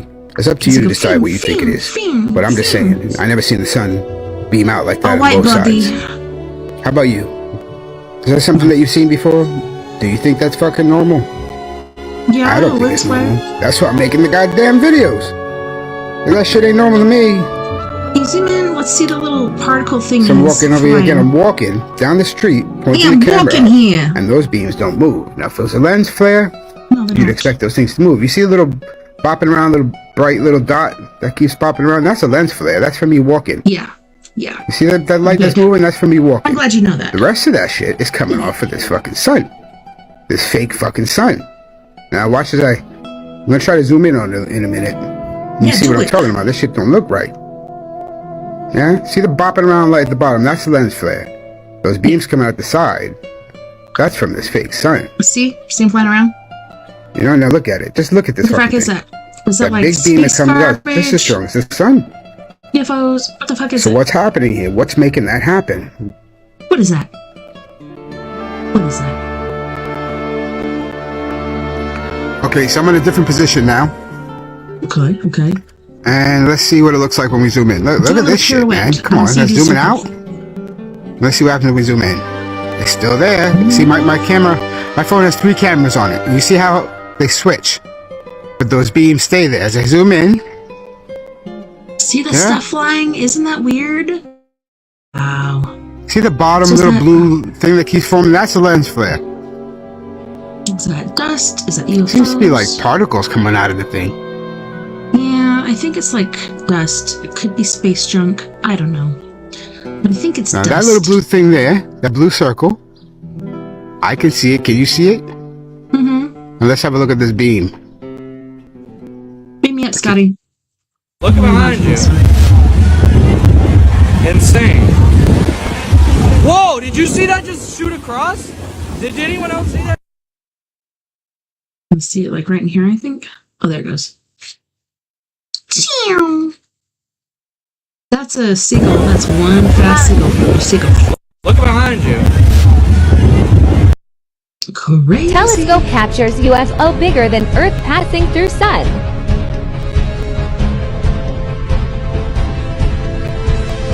Boink. This was in 2022. 2 UFOs.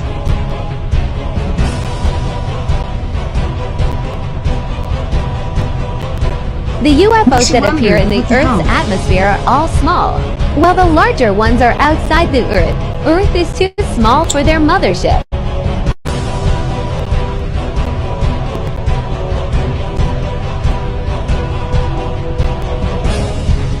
Having fun flying through the sun.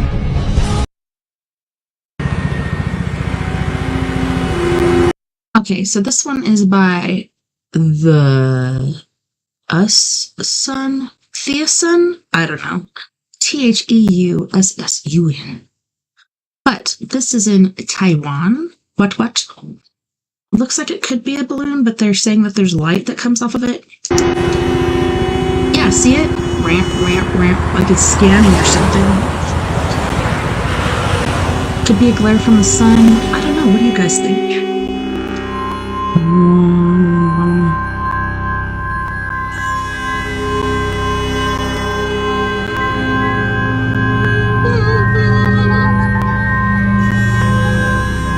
Yeah, that's not, I don't think that's light. I think that's a glare from the sun.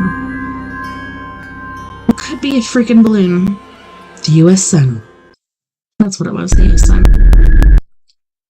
So this one is by AJS UFO Files. Oh, let me go back really quick. Okay. Just make sure I'm unharding it because I don't want to watch this again. Images from NASA shows an object 100 times larger than the Earth coming out of the sun. Look at that thing. Oh. I've seen a spaceship just like this with my girl Mia. So is that its trajectory or is that just one size of UFO as Earth? What?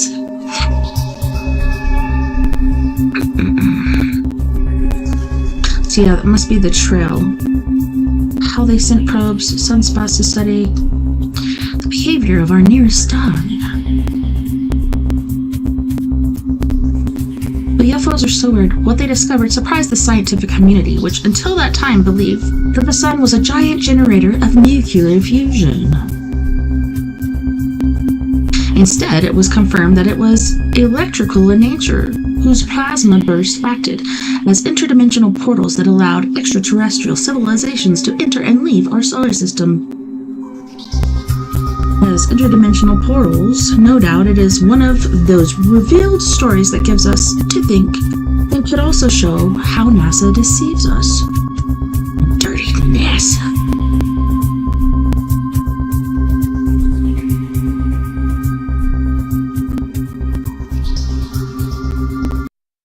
True, like even with Mars and different things like that, like they have people that work for NASA that touch up the photos because they don't want you to see certain things because they've been lying to us for so long, and they're like, Hey, Harry, you think you could touch up those photos we got earlier? He's like, yeah, I'm on it. Hey, could you bring me a coffee? But thanks to technology, we already have the tools to question their claims. Damn you, NASA. And also, did you know that NASA originated in the ocean and they found something super fucking scary, so now they're exploring space? We gotta get out of here! Who knows what the hell's down there? This has been the case of video that has recently published on the internet that was provoked all kinds of reactions in the conspiracy community. The images show a huge object, possibly 100 times the size of the Earth, coming out of the sun.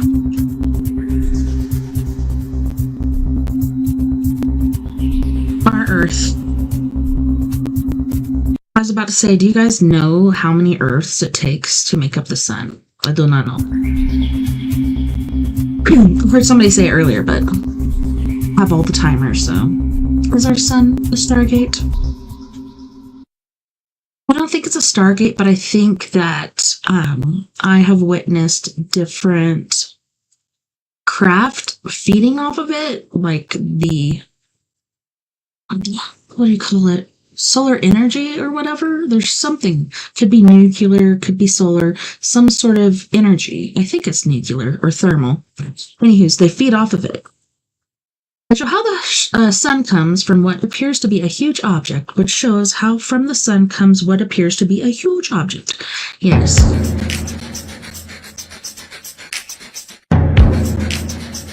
Bizarre. Why? Quite possibly 100 times the size of Earth. I'll show you!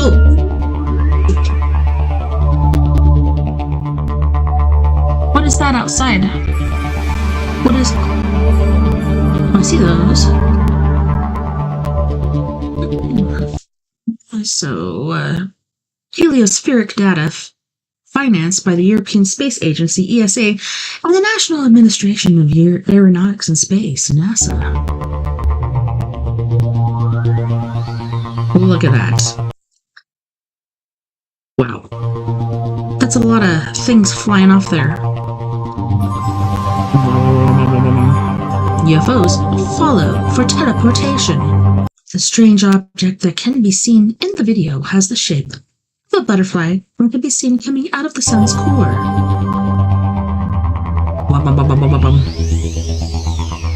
UFO before the sun. Normal UFO. It should be noted that the gravitational attraction in the core of our nearest star produces enormous pressure and high temperatures that can reach up to 15 million degrees Celsius. Wow. So what is this? UFOs enter and exit to teleport to other universe. So there's here it is. What is this thing right here? This thing has been sitting here for fucking ever. What is it? But I don't know what this is. Weird. So the conspiracy theorists believe that the unidentified space object flying in the shape of a butterfly could really be something made with extraterrestrial technology. UFO lasers is straight.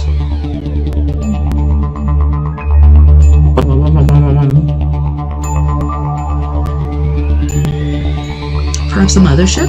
That is why it managed to get out of the sun without any damage, apparently. The one, I have a video of it later that actually flies through the sun and out the other side is mind-blowing. The Avengers, Stargate, Thor. I'm so Thor after my workout.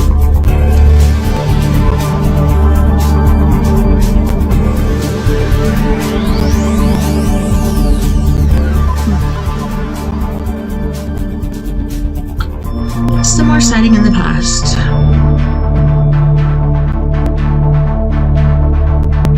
Hello? Connected to the sun by a kind of dark filament.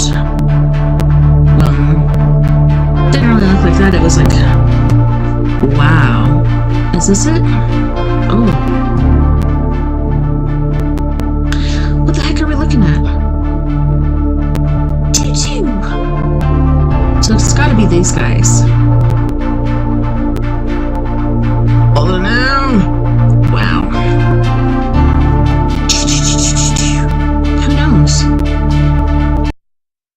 See, the sun has such a freaking pool. Like, you'd think all of those would be going in and not exiting, or going by and not being able to go by because it just gets sucked in. I don't know.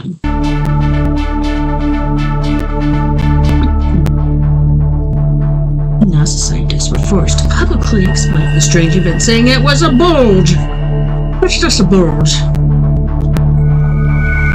A very common type of solar activity, I'm sure.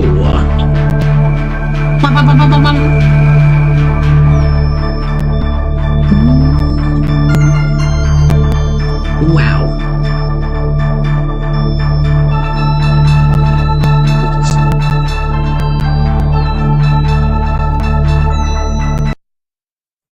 I'm done with that one. This one is the one that trips me out. I caught something very, very strange on camera while filming the sun. Ship flies out or through the sun. Like, it flies in and then out. And the size of this is like, I want to say maybe 20 times bigger than Earth or something like that. It's huge. You can see like the plasma fly off as it flies out. It's pretty interesting. Liquid hot magma. No, it's like plasma.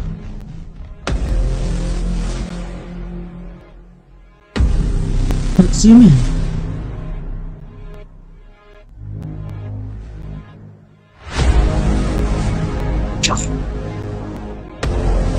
Alright, here we go.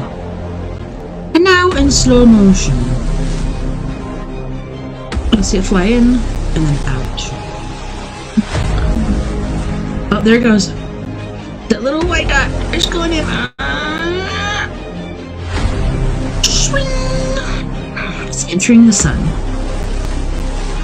And then it's going to come out. Like, how does it survive? What is it made of? Unobtainium, I'm guessing? It's going to be over here somewhere. Like right about here, I think. Come on out, little guy. Well, there it is.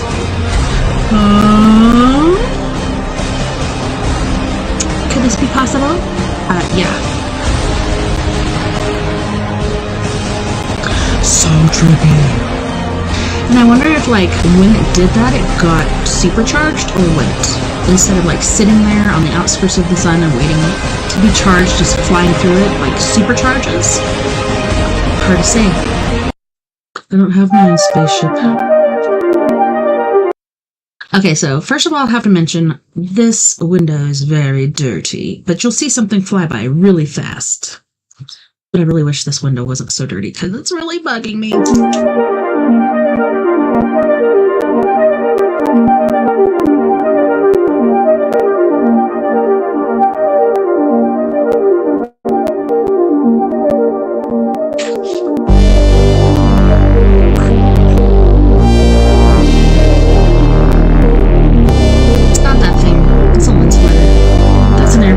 Did you see it? Look at this.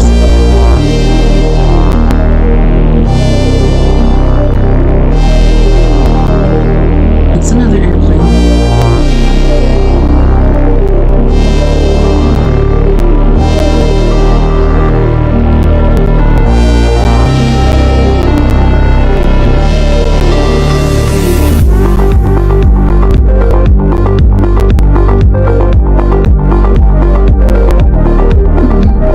In slow motion, but yeah, you can see it go fling. I tried to pause it, but it's so fast.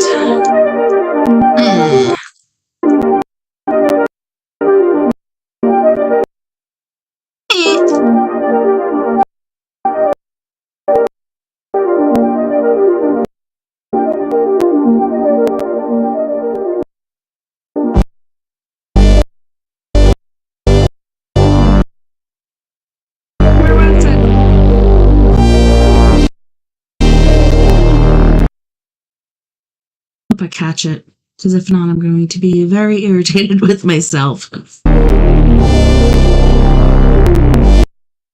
Okay, there's the aeroplane. Fucker. Okay, it was right there.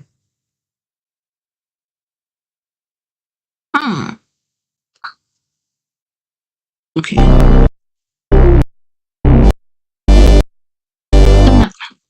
See it? What the hell is that? Is that one of those squid billies? Oh, there's one up here too. Oh, looks like two. What? Nope, that was just that one. The other one was an airplane. Did you see it? Looked like it had a big head and like little squid legs behind it. Yep.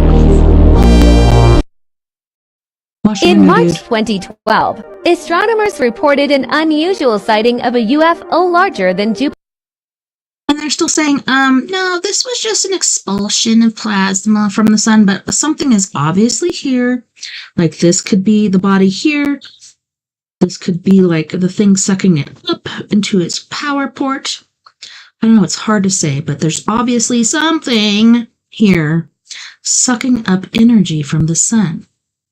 Jupiter hovering near the sun for 24 hours straight, absorbing plasma. Despite initial skepticism, images from NASA's Solar Dynamics Observatory confirmed the event. Scientists were baffled by the object's massive size and ability to withstand the intense heat and radiation of the sun. Some speculated that it could be an alien spacecraft or a natural phenomenon yet to be like the way it like takes off and then you could see it like flitter back into the sun. What do you think? So weird. Leave a comment. In March 20... Alexa, can you tell me what was sighted over Washington, D.C. on October 13, 2024? First of all, I have to say AI scares me continually on this freaking phone. A certain AI pops up all the time, like in my business.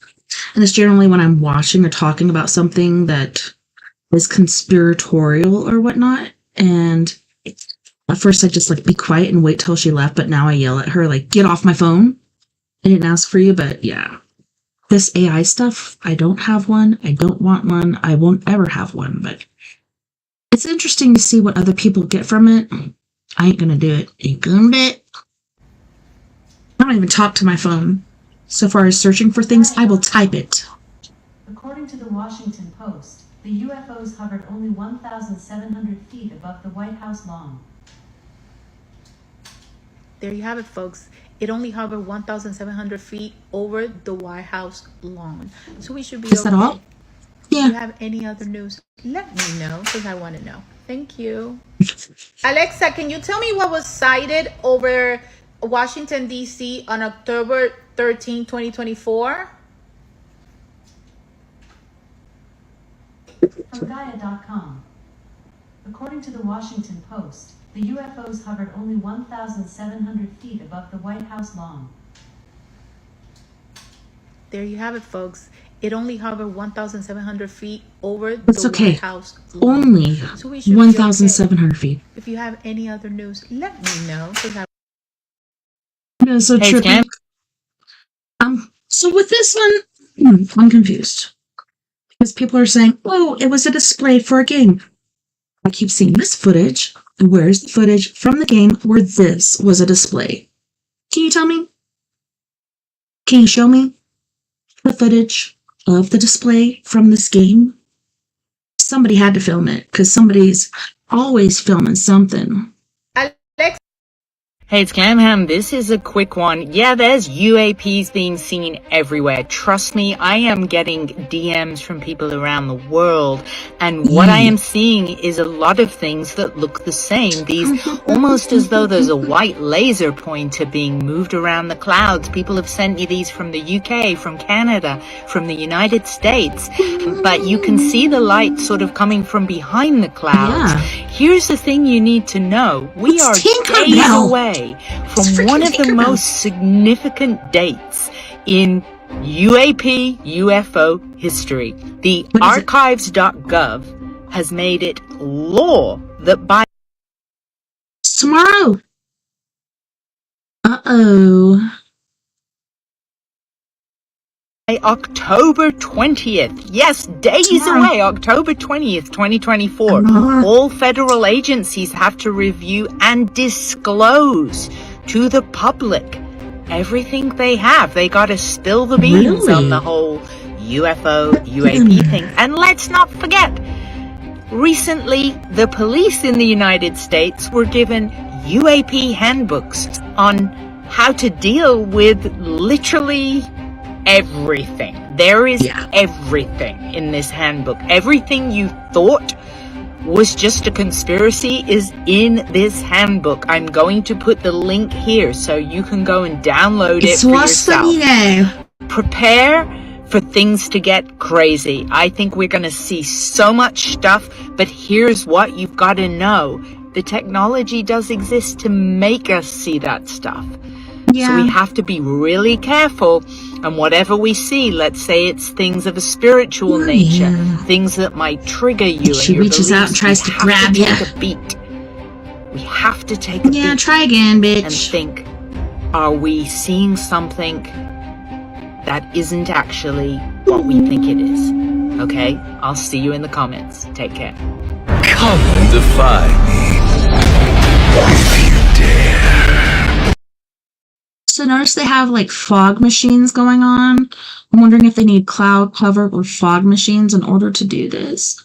I don't know, because I've seen Project Bluebeam shown in schools, not personally, but in video, where it looks like a whale actually jumping out of the water and splashing into the water. It looks like water's going to get on these kids, and it never does. Hey, it's Cam. They're not planes, these are not lanterns, these are UFOs. Watch this and try to prove me wrong. Seriously, this is some like really good footage and it looks totally legit. Original creator tag below, let me know what you think in the comments. All right, it's October the 7th, 2024, and this is what we see in over Kokomo, Indiana. What is that? Crazy lights. There it is, y'all. Straight down to Kokomo. It just disappeared again. Look, there's It went another out one. like so Right fast. There's another one. I've seen this several Look at this times shit, y'all. during the day and night. There's another one. Yep. Oh, hell. They generally don't travel alone. There's 3 of them. Mhm. Like 5 so far. Blink. Oh, back. Blink. Back. What are those? I think they're UFOs, and I wish I didn't see them. Alright, y'all, we are rolling. We about to try to go and see if these things are really by the moon. Right now, we are live 8 seconds into this crazy, I don't know what it is. Now we're going with Alvin and the Chipmunks. I feel like maybe we shouldn't be going to see. Hey, can you zoom in? When you see them, don't, it's recording. It's going to be to the left. Don't zoom too much. Just wait until just do it forward right now, though. So they can see that we are actually really going towards this. Okay. I see yellow. It's not yellow, that is red, dude. Hey, oh, what's going on?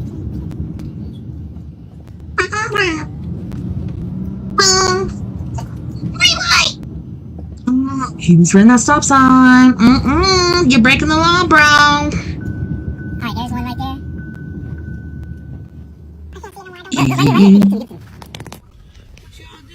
UFO hunting.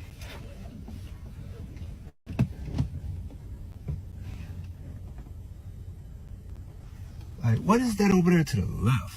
The moon. No, look through the tree. But it's a red ball. I can't see. I know. Right there they go. Oh, shit. Look, right there, y'all. They in the fucking sky. Blink, blink. Yo. No, blink back in, probably. What Maybe not. You never know. To answer my own question, I think those are UFOs, and I really don't feel comfortable going to sleep tonight. They might come and get me. No, they won't. And that one over there is still there. You'll be alright. And even if they don't, you won't remember. Hey, y'all, watch this. This is the first right here. Pew, pew. Now watch it in slow motion. See that red dot? Just focus on it. Ew, wow. It's right there. Yeah. Disappears. Bring back in. Bam. Then here goes the second one right here. Phew. Come on, man. What's going on in Kokomo? What's going on, man? Just gonna make sure I analyze that one. Hi guys, hope you're all doing well. Okay, so I think I'm gonna pause on this one because it's quite long, and we'll get back to it when we come back. But yeah, this is gonna be a bit trippy, I believe, when we get into it. When we really, really get into it. But on that note, boys and girls, we are going to go to our second music break, which is with Mr. Jeff Hilliard from Los Angeles, California, with Abandoned, which is like a 80s ballad. I don't know. It's super cool. I love it. It's called Abandoned. And then we have Miss Mia Savage with her group Antidote for Savages with The Bottom Line, Your Skeleton, and Lemire and Crypto. You guys don't go anywhere. We'll be right back after this music break.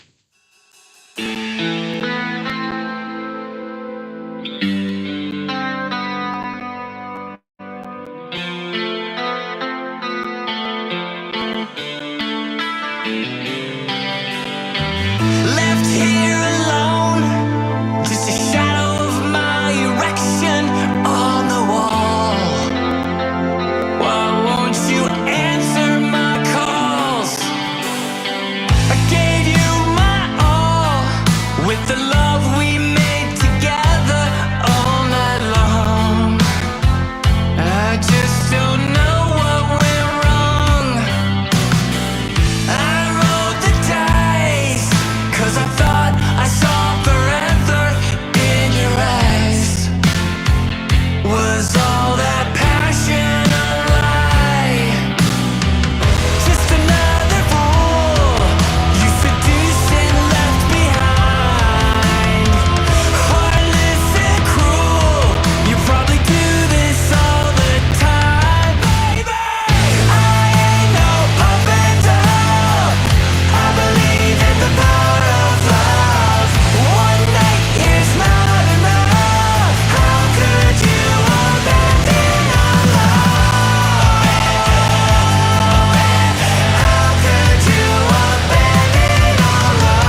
Because it's just a ride, and we can change it anytime we want. Totally a choice. No record, no work, no job, no saving to money. Just a choice right now between fear and love.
Hello and welcome back. Thanks so much for joining me tonight on We Are Paradox Media's Late Night in the Rockies. So tonight we've been covering all kinds of things. Nephilims, giants, UFOs. I think we're going to continue on with that.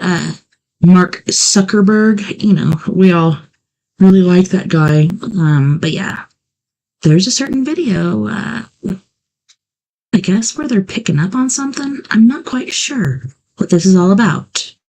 Because I saw it, I couldn't hear it, because I didn't have my sound hooked up yet. But let's see what the crack they have to say, shall we? Also, I've got some updates for you today. This was sent over to me from UFOs around the world. Well, it appears that Professor Simon Holland, which apparently he's not, according to some people within the UAP community, has an alien technological signature being found, is the title of this video. Simon Holland, a science filmmaker, tells the story behind the announcement. In 2022, Breakthrough Listen published a report saying the signal was so weak it might be human radio interference. He interviewed Dr. Andrew Simeon, an investigator at Breakthrough Listen this year. He told me, "We are still listening and studying BLC-1. What is BLC-1? Apparently it's a planet that's orbiting a nearby star. But data now shows the signal is Doppler shifted during observation by the Movable Dish Radio Telescope, Parkes, Australia. This probably means the source is rotating such as a planet, helping to eliminate the possibility it is just human radio interference. The date of confirmation will probably not be in a few weeks, as said in the newspapers. Confirmation will come after the signal can be further analysed. And this was by Professor Simon Holland, the science filmmaker. So this is really interesting. Breakthrough Listen is obviously, that's Mark Zuckerberg's project, isn't it? So apparently there are rumblings that he is in a race with China to verify the validity of this signal, to see if it in fact has signature of technological life, which based on this video, he goes into a bit more detail about. I would ask you to go to Professor Simon Holland on YouTube and watch his video posted on the 12th of October, which is approximately 11 minutes long. It's not very long, it's very short and sweet. But he goes into a lot more detail about where you can refer to the scientific data supporting what he's saying, and also who he's referring to. And these are well-known names within the industry surrounding sort of radio waves and various other things of picking up signals like this. So that's the first bit of information that I'd like you guys to go and have a look at, just to verify it, and also get as many people looking at this as possible. This is Daniel Notley. We're trying to discuss this openly so that we can get to the bottom of this. Something that's a little bit more pressing. I recently watched the documentary from Jesse Michaels, which he always does an incredible job when he does these things, with Lou Elizondo. And the thing I pulled away from all of this is that there are some things that Lou knows that I don't think he's shining light on because of his security clearance. He said that time is not of the essence. Time is a luxury we do not have right now. So I'm trying to understand what he's referring to when he's talking about this. Obviously, Matt Ford did ask him about something that's on its way here. And Lou's response was... So this is later on that I have this posted, but I don't know if you guys have heard, but I'll save it just in case it's right here, but something's heading towards us. Was quite simply, I'm aware of it, I know about it, but I can't talk about it. That was his response. So why? Look, are you government? I don't care how that's put. That makes me uncomfortable, and I think it should make everybody uncomfortable. But not to shove it under the rug. We need to openly discuss this to see and verify what this could be. Because what I don't want to do is something shows up and we're all unprepared. I would rather be prepared for something that's coming, so we can do our best to mitigate risk now, as opposed to the administration saying, "Oh, we'll just leave it for the next guys to deal with." So the only thing I'm thinking is, just as the government has lied to us for all these years, since the early 1900s, they're continuing to lie to us. And, what is the name of that telescope? Oh, can't think of it right now, but it shows that something's coming towards us, and they're like, we can't talk about it right now, but something's in the works. Like, just tell us. Yes, I know there's a lot of sheeple out there that are running around like little turkeys with their heads cut off. But most of us can handle this shit. Like, let us know so we can prepare, or like kind of have some sort of idea what's going on. Oh no! And just try to ignore it. I don't think that's the right way of doing this. I think we have to learn to be, unfortunately, uncomfortable with uncomfortable news. Now, yeah, it might not be something bad. I think a lot of people will immediately assume that it is, but because it's the unknown, there's always that fear factor, isn't there? But I think it's really important that this is openly discussed and that we need to be prepared for whatever it could be. So I'm going to do a lot more digging over the next few weeks, try and work out what this might be, and speak to my own people about this and see if there's any discussions going on in certain areas about this. People. Yeah, that's pretty much it for now, guys. I mean, if there's anything that you guys have heard, please let me know. Sensible responses on this, please, not nonsense about, the second coming of Christ. I don't want to hear about that. I'm sorry, but that's just not what I'm doing here. I'm trying to just provide you with basic information so that we can, deduce what this is by applying. Okay, so that being nonsense about the second coming of Christ. Okay, get it. But at the same time, people are saying that aliens are actually Nephilim, but why the heck are they way out there in space? Like, it's gotta be something else. So yeah, I guess that could be garbage or whatever, but be open-minded. Don't be like, don't give me this garbage about blah, blah, blah. No, be open-minded to everything everyone has to say. And then, decide what you're going to do after that. Don't put people down like that. I'm not thinking it's the second coming or anything, but could be pretty bad for us. Maybe they finally got our signal where we sent out our music CD or sent out these different signals. Maybe they finally got Tesla's signal. Who knows? Come on, Mark Knightley, Mr. Daniel Knightley. And research to get to the bottom of all this. So yeah, that's what my focus is going to be on. And if I find anything, I will report back to you. But in the meantime, if there's anything you guys have heard rumblings on this particular issue, please let me know. And we'll go from there. But that's it for now, guys. Thank you. Thanks, Daniel Knightley. That was Daniel Knightley. If you guys, don't know. Here we go. Afghanistan and India.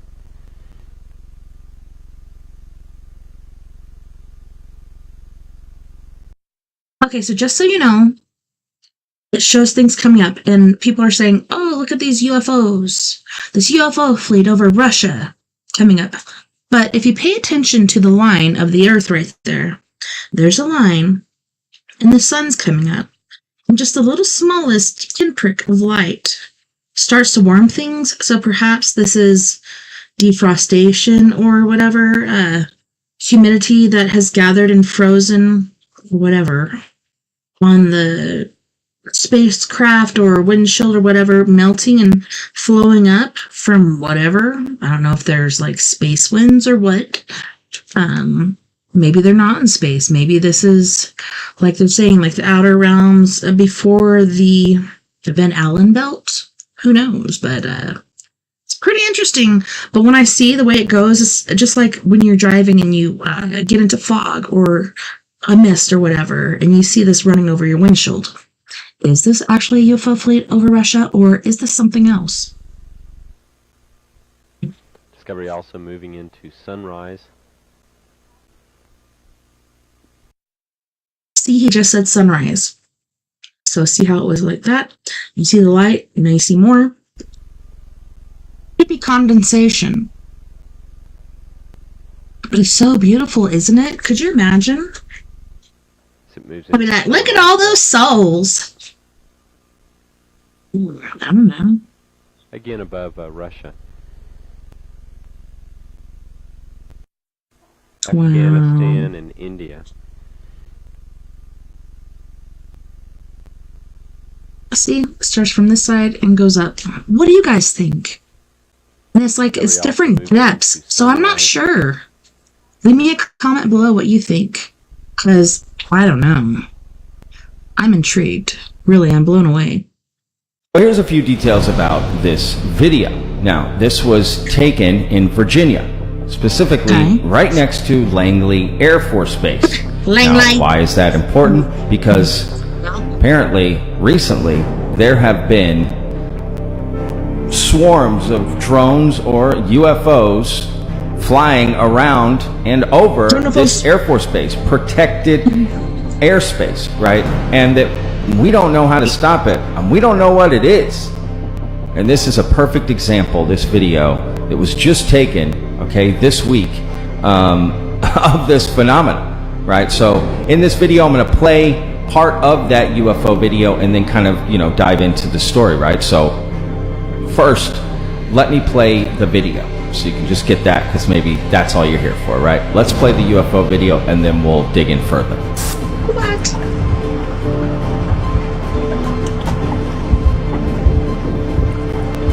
They started off down there. And they've just been chilling there. There's like a blue light, there's a white light, there are red lights, green lights. A string of fucking Christmas tree lights. But it's at an angle. It's wild. Over a plum tree. Ooh, let me turn on the light here. The bays so I can over see there. better. We're out here fishing. Sunday, October 10th, 13th. Everywhere! 9 p.m. Now, that is an interesting video, right? Different colored lights. Kind of looks like Christmas tree lights of some sort, right? And again, just taken this recently, right? And specifically this video. And this is by non.human.agenda. If you want to check out his channel or subscribe, feel free to. Taken right here, right? And you can And I've heard a lot about Langley Air Force Base lately, so also see on the map how close this is to Langley, Virginia. Now, the gentleman's name who uploaded this is Matt Whalen, and I'll put a link in the description so you can go watch the full UFO video on his YouTube channel. Now, I did see this post originally on Reddit. That's how I got to it. So I'll put a link to that too if you want to go check out that post and maybe get some more details. In some cases, motherships have been reported, according to Mellon, who also managed security and information operations for part of his time at the Pentagon. These which I say, I've only seen 2, and some people are like, really? That's a lot. One I saw, and you could see the light spinning on it, and it goes this way, light spinning on it. So it was like this, and then this, and then this, and then this, and then it went like that. How the hell does it do it? Maybe bending time and space? I don't know. But me and 3 other members of my security team saw the same damn thing. It was crazy. And then the second one I saw was like this. And it came up from over the horizon behind Miss Mia Savage's house and was just flying towards us. And I'm like, so we were out there looking for ghosties. And I'm like, what the hell is that? And she's like, what? She's like, what the is that? And she turns around. She's like, oh my God, I don't know what that is. I'm like, I think it's a mothership because you can see the lights and it's fluorescent. It's like purple, blue, white, whatever, purple, blue, green, white, turquoise, other colors. It's just like, on this little thing, getting closer and closer and closer. I could catch it on pictures, couldn't catch it on video, but we were like, take us with you. It didn't. Other ships, disappeared. Clarified, were extremely fast, larger vehicles that have been observed collecting or releasing swarm of smaller craft. Motherships. What? They're talking about Christopher Mellon right here, right? Who definitely might know what he's talking about.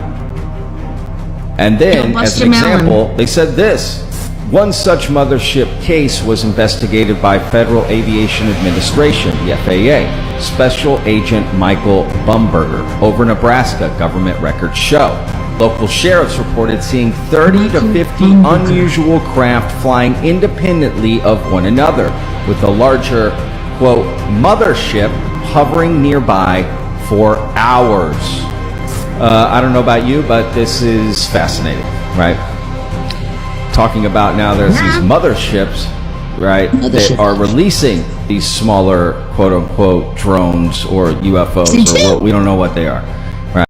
And I also have pictures of the seating, like, it was cloudy and stuff, so you couldn't see the mothership, but you could see the, well, not with your eye, but with my camera, ching, ching, ching, ching, ching, ching, ching, ching, like depositing UFOs or something. Right. I don't know what they're doing. That is fascinating. A mothership? Could this be a non-human intelligence mothership? An alien mothership? That's insane, right?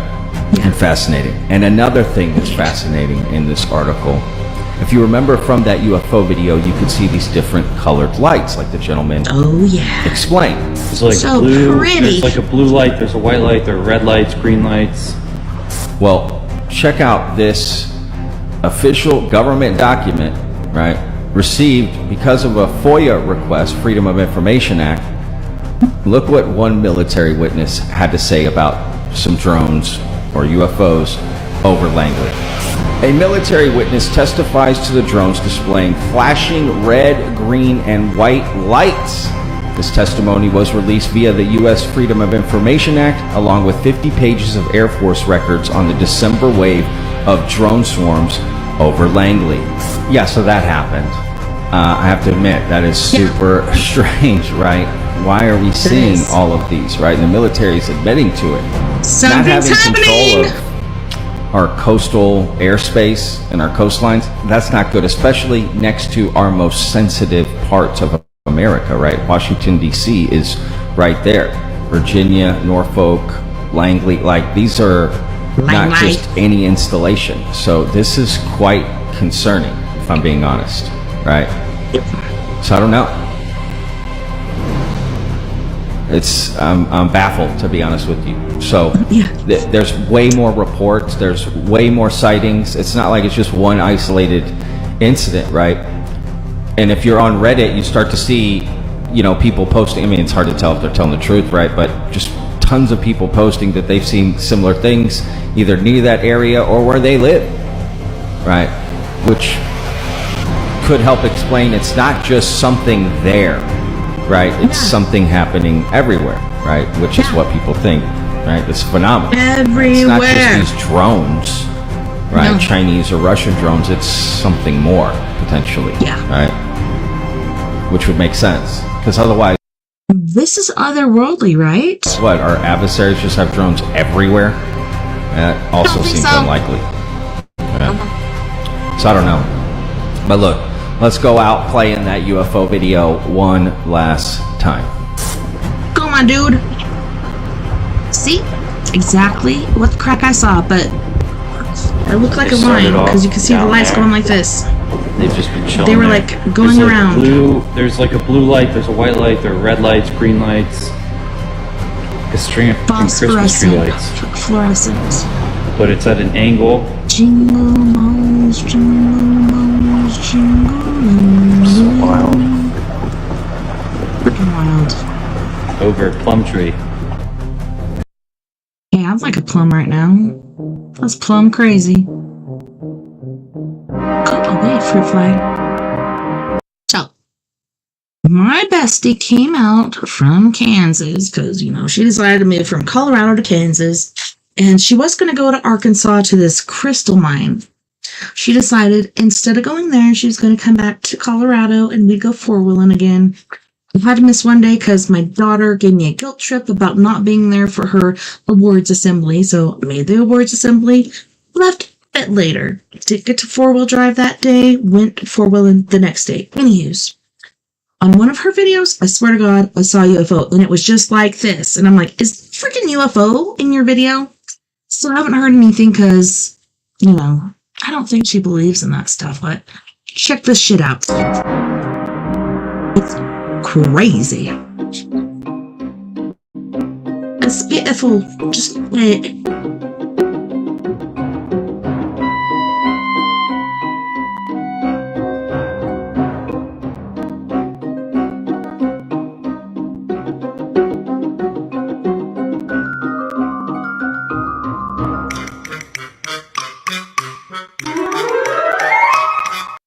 so I'm wondering if the other one is like, so this is 339. Man, I want to say the North Star, but that's too early for that. But anywho's, that's the UFO. What is the other one, is what I'm wondering.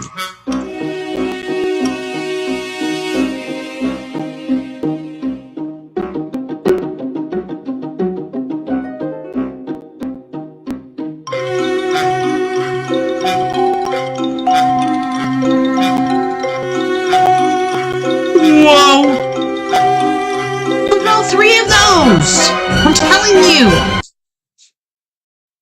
All 3 of those mofos is UFOs. Seriously. That one's got some, technical issues. That's why it's leaving like a little dust or whatever.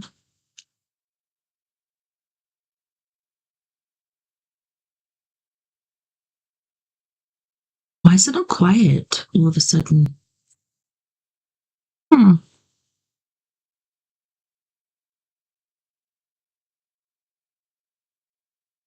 Hello?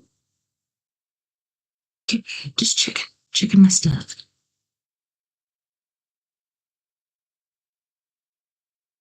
Screen recording. Okay, I'm just wondering, like, I thought it was me, but it's them.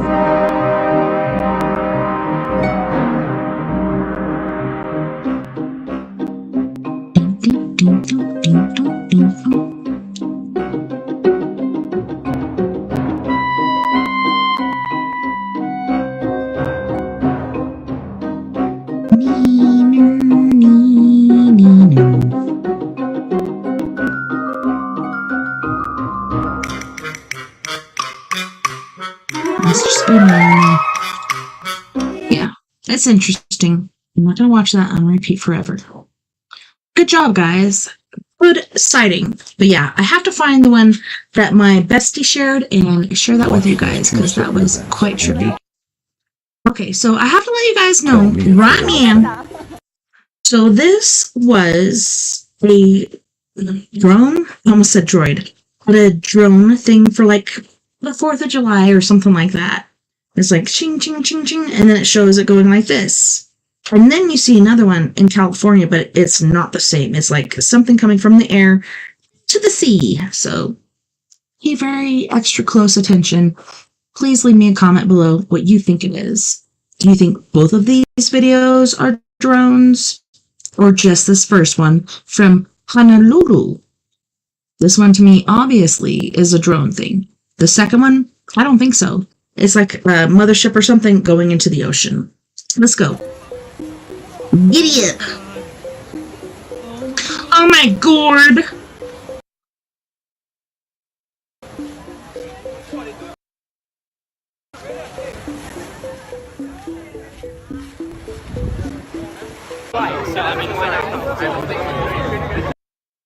Obviously drones, dude.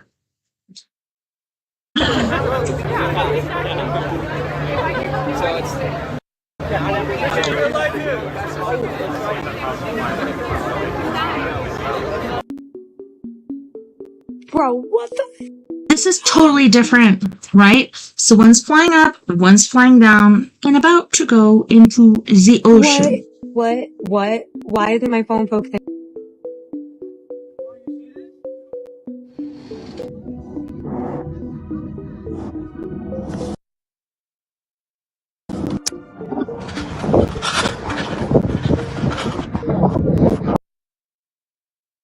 Sorry, I think someone's playing games.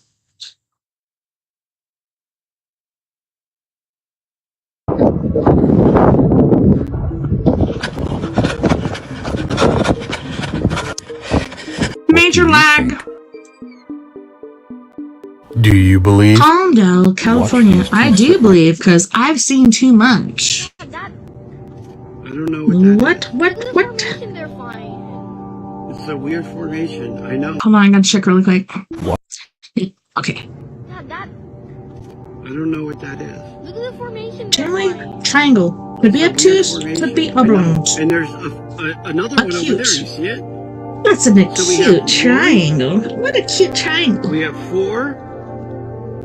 1, 2, 3, 4, And 5. then we have 2 that split apart. One there. 6, 7. And one there. But I'm keeping my. This is amazing, Dean. It is, isn't it? I've never seen anything orange like that in my life. Orange? And I love the fact that it's not just this guy, but his kids seeing it too. Like, so the first time I captured UFOs on my camera, I didn't even see them with my naked eye. I'm like, look at the moon, and it's putting off this like electric blue glow. What is that? Then I went back as a photographer looking at my photos, and I see freaking UFOs all over the place. Oh my gosh, it was insane. And then the other time I was breastfeeding my kids, saw that guy going down the fence line, and then the very next time out in the yard just doing some gardening. And my daughter Lily's like, it's a UFO. Was not just one. She's like, hey, there's two. I'm like, what? There was two freaking UFOs, like little Tic Tac guys. Well, they weren't really little. They just look little from our vantage point, but it's intense, No, man. and jets don't fly, and they have colors on each wing. No. Green and blue. That's just pure orange. No, green and red. That I'm talking about. That's pure orange, yeah. That's pure orange. Let's continue watching. I will, but Jesus Christ, what is that? I am. I am what I am. I don't know what that is. Look at the formation they're flying in. It's a weird formation, I know. And there's Those are another one over there. UFOs, or UAPs, whatever the crap you want to call it. We have 4. It's amazing. I love the background And music. then we have 2 that split apart. Totally one captures there the mood. and one there. But I'm keeping my... This is amazing, Dean. I've never seen anything orange like that in my life. And that's what ours was. Like, I was pregnant with my son, driving back from the motorcycle rally, and my 2 girls in the back seat, because I do not put my kids in the front seat. It's unsafe. They're in the back seat, and they're like, no, there's a light following us. There's a light following us. I'm like, I can't look right now. I'm driving. Once I got to the end of Rainbow Road, I stopped at the stop sign, got out, and Nova's like, what are you doing? I'm like, I'm trying to get out and see what you're talking about. And I got out, and it was right up there. I'm like, wow, what the crap? It looked orange. Very next time I saw it, which was, okay, so I was pregnant with Floyd at that time. I believe he was about a month old or something. Same thing. From a distance, looks orange. Once it gets closer, it looks like liquid hot magma. No, it's like red, orange, yellow. Red, orange, yellow. And like a spear. Could be like a snow globe or something. Some sort of force field. Red, orange, yellow. Red, orange, yellow. I almost went out. Opened the door. Stepped out. Then I realized... I don't know what this thing is going to do to me. I could walk out there and could be like, shit, and kill me immediately. Then what are my kids going to do? My husband ain't going to be a good thing. As far as, raising kids and stuff. My kid's a good dad, but all the other shit that you have to do, yeah, not a good thing. But yeah, then years later, like, seeing that, we've had so much paranormal shit, but anyways, let's continue. No, and jets don't fly, and they have colors on each wing. Green and blue. Yeah, that's not a military thing. Green and red. Dad, I'm talking about. That's pure orange, yeah. That's pure orange. Let's continue watching. I will, but Jesus Christ, what is that? I am.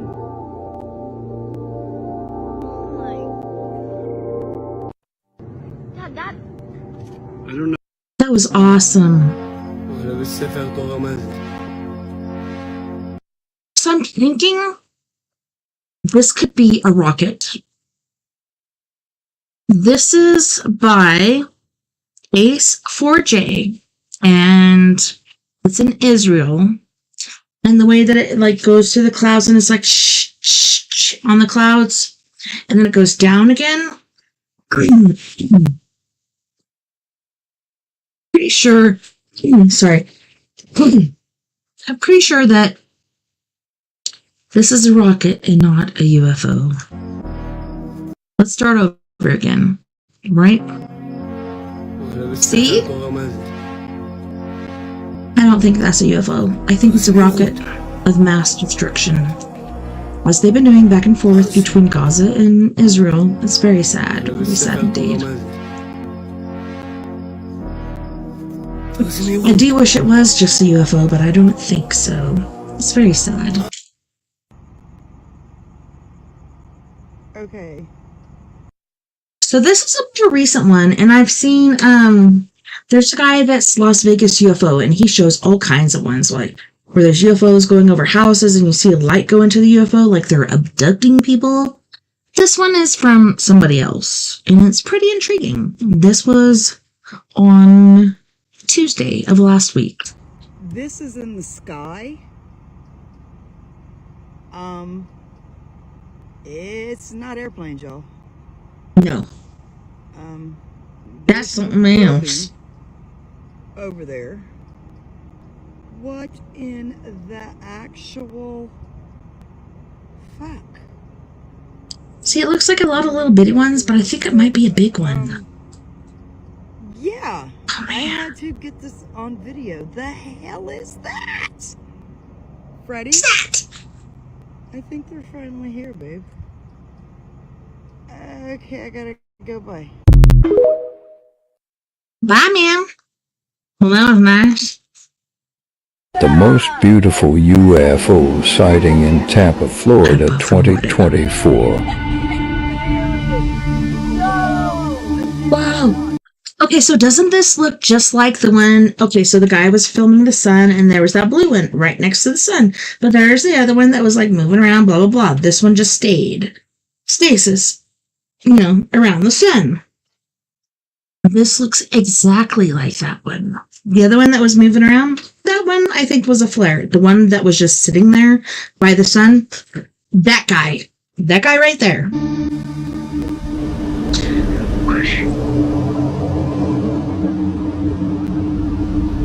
Yeah. Oh, it's a triangle.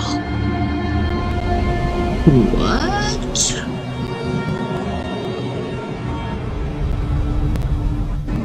Wow. And now there's an orb. What? What the So there was tic-tac and a triangle. It's beautiful.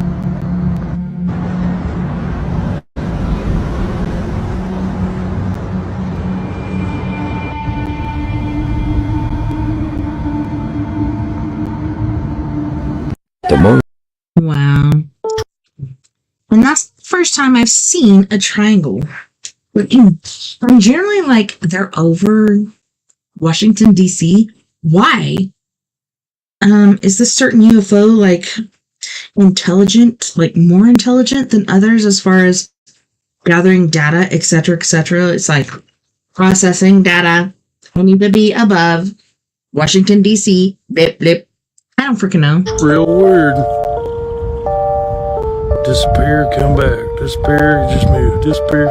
Yeah, they blink out, come back. Blink out, come back. Real weird. Disappear, come back. Disappear, just move. Disappear. Huh.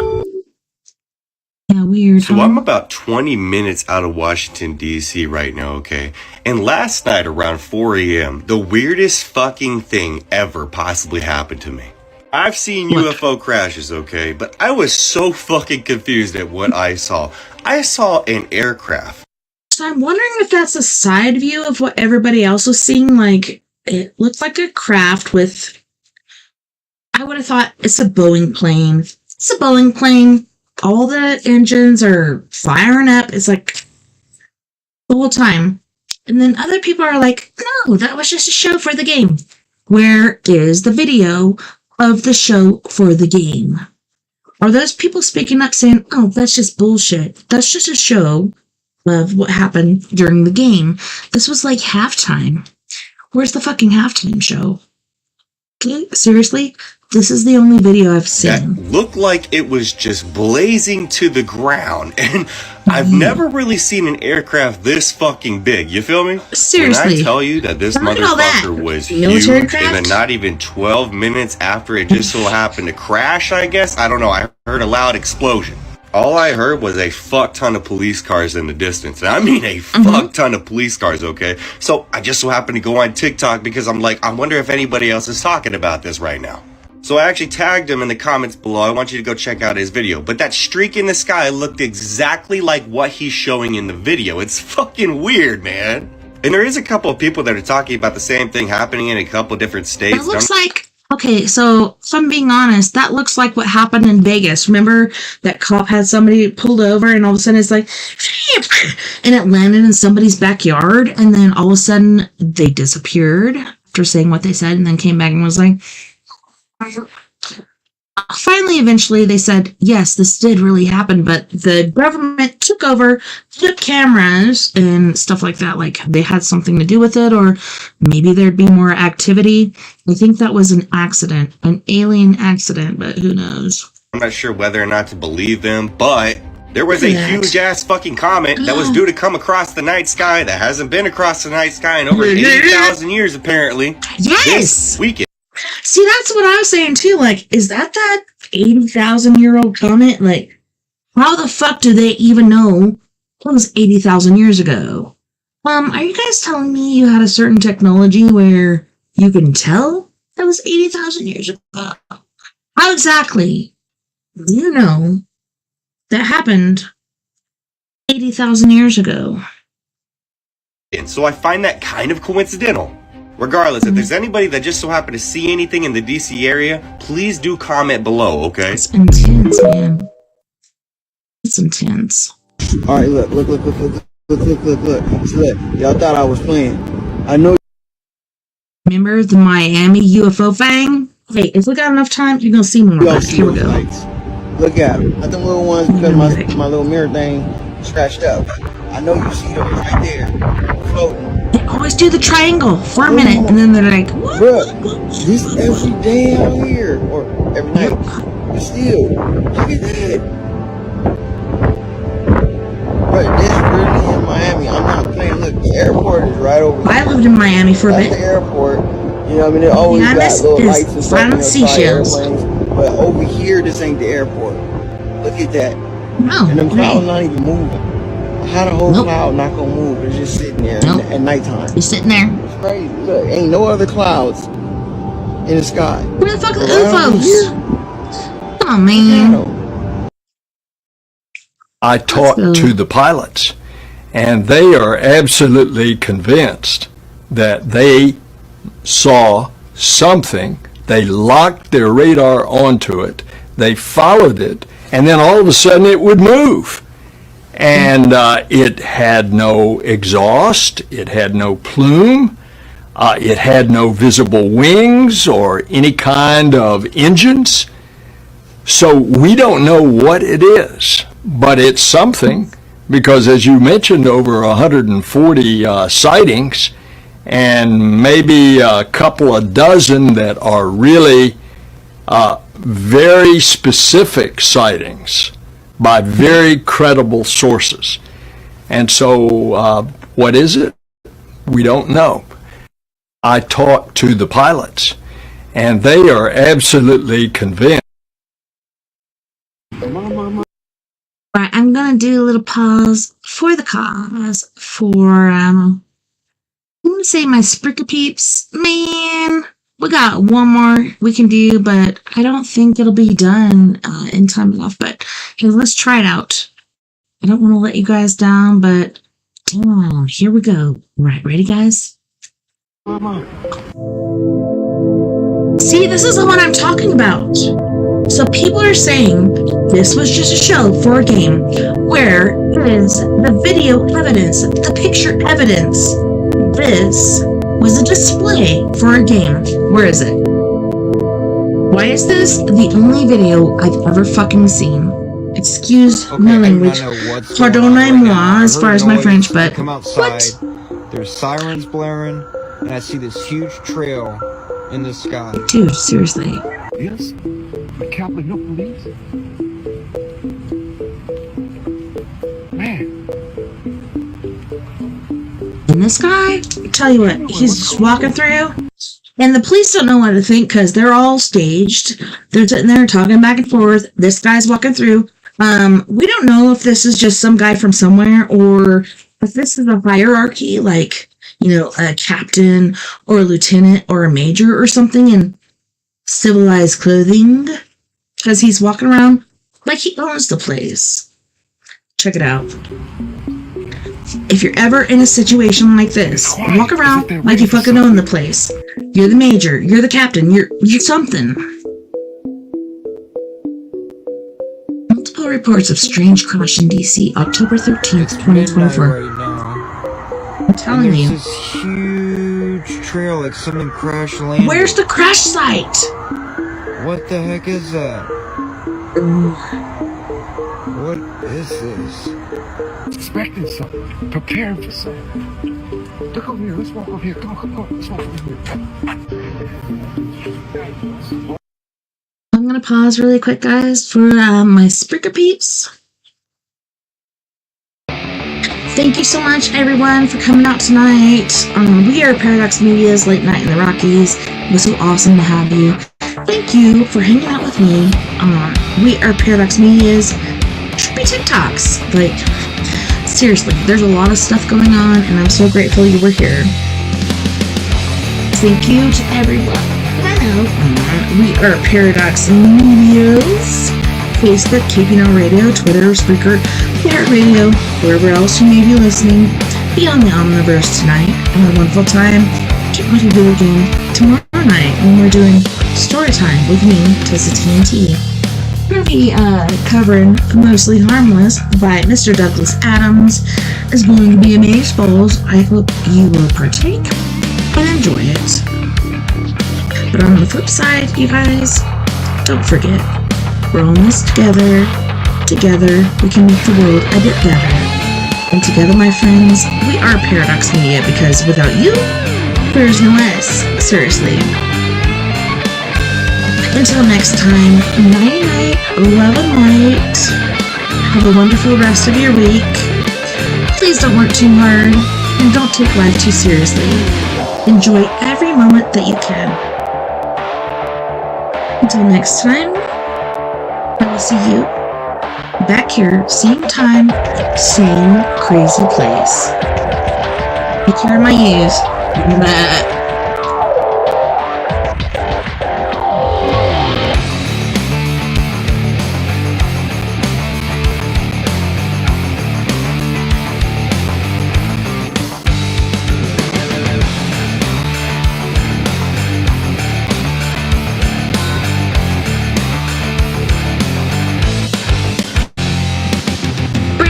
Brown cow. See, this guy walking around, acting like he owns the place. Nobody's gonna question it. He was walking around being like, like he didn't belong. People would be suspicious. Turn around, look at that again, man. Turn around, look at that. Let them see them. What's going on here? Yeah. His videographer is scared. Look at what the helicopter did. Why did it go in circles? Why? There's a reason. Thoroughly.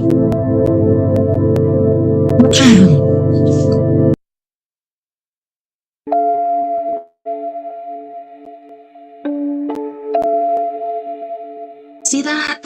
That's like a mothership. I'm telling you, this is not a lot of craft in line. This is a mothership.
Trippy? Good evening, Pretty sure it is. Let me make sure I did that correctly. America. Good evening. Good evening, America. Tonight, we address a story that has been clouded in secrecy. We've attempted multiple times to bring you details about an ongoing federal investigation involving a New York resident named Fitz. However, the Pentagon and the Department of Homeland Security have denied us permission to report in full. What we can confirm is that Fitz was present at the Bayside Marketplace on January 1st, where he allegedly witnessed something classified. He captured footage of the event, and that footage, we are told, is of critical importance. As a result, he's missing, his whereabouts unknown. Okay, so I'm like, is this Harold Fitzgerald and Gerald Fitzharold, or what is this? Bayside Miami Mall witness missing after releasing classified footage. This is just like the giant thing, okay? So let me get back here. Remember the whole giant thing where this really nice fella saw the giant on the mountain. His friend was with him. They both witnessed it. And then he went up to try to get more evidence the next day. And then he saw a guy by a black car. And then, hello, beautiful Sister Sandra. And then after that, this car was showing up in his front yard, street, driveway. I don't know. I'm thinking it's street. And then he did that awkward video where he's like against the wall and like looking to the side like, I just need to tell you guys that this really didn't happen and I just made it all up, blah blah blah. And then he snuck out and did a little video where he's like, I just need to let you guys know like this really did happen, blah blah. And then a week or two later, he unalived himself. Give me a break, dude. I ain't gonna fall for it. I didn't trust the government. And then I joined the government to get out of a situation. Could have joined the Army. Could have joined the National Guard. Could have joined the Navy. Did the Marine Corps instead because, you know, that was easiest. And after that, I really freaking knew why I didn't join the government. You can't trust it. You can't. All it cares about is itself. And it's like, okay, if you're not part of the government, fuck you. We don't care. But even if you are, they don't care because you're a fucking tool, right? You're a tool. They really don't care what happens to you. So that to me is sad. But yeah, let's continue on with this because, yeah. Following weeks of surveillance and federal interest, the government has refused to release any further information, and we are being warned not to press deeper. But the American people have the right to know why a citizen, an ordinary witness, has disappeared. What is the government hiding? Exactly. Where is he? Another fucking citizen. The guy with a giant, aka Nephilim. The guy with a UFO. Why? Why? Hopefully, but I'm thinking the guy with the giant thing, Nephilim thing, I don't think he's going to come back. With this new guy? What the crap is going to happen with this? Push for answers despite the barriers we face. This is about more than one man. It's about transparency and accountability. I hate my government. I love my country. And then some people are like, I hate the whole thing. No, I love my country. My family came here for a reason from Ireland. We had the potato famine. Like, I know of so many different things I can make out of taters, but there was a tater famine and my family came over and even my great-great-grandpa was buried in a mass grave. It was redonkulous. And a lot of African-American or African people think they're the only ones who went through slavery. Guess what? Irishmen, and I'm pretty sure Italians too, went through slavery as well. It's pretty fucked up. Good evening, America. Tonight, Good evening, America. Tonight, we address a story that has been clouded in secrecy. We've attempted multiple times. Okay, so remember when we saw the videos where there's figures and they're like crank, crank, like in and out? This is the most fluid, full video I've seen. Is this real or AI? Like, what the crack is this? It kind of makes sense because I saw, like, the figures. They look exactly like this, but without the detail. But how are people just, like, walking by, like, we don't see it. And then all of a sudden, then, like, I didn't see that part. But we see people, this guy's looking at it. Other people look at it. They don't do shit. So I'm thinking, this is AI? What is happening? What do you think? Times to bring you details about an ongoing federal investigation involving a If I saw that, I'd be running the other way, like right now. New York resident named Fitz. However, the Pentagon and the Department of Homeland Security have denied us permission to report in full. Is that Fitz right there? What we can confirm is that Fitz was present at the Bayside Marketplace on January 1st, where he allegedly... So, if this were Fitz's video, I'm pretty sure he wouldn't be like in one place filming it. By moving around erratically, right? He witnessed something classified. He captured footage of... Because the footage I've seen, sorry for interrupting, but they're moving around. Like looking in, blinking out, moving around, walking towards people. The height is correct. And I see, like, if you fill it out, that could be correct. But, is it really? And that footage, we are told, is of critical importance. As a Yeah, result, look at everybody. They're just like, his we're just gonna walk around here. Where the fuck is Fitz? Where the fuck is Fitz, dude? Did you just see a flash? Yeah, with those two right there. Did you again? Did you Oh, see it just went across. What the fuck? There is something seriously going on in the sky right now, people. There's flashes in this. Oh my god, there's flashes in the sky. What is going on? There's a ship in the trees right there. There's ships all over the place. And they're zapping, like whatever this oh my god. Did you see it? Yeah, yep. What is going on? Oh, my finger. Oh my god, something is seriously going on. So that is what okay, so that spaceship is really fucking low.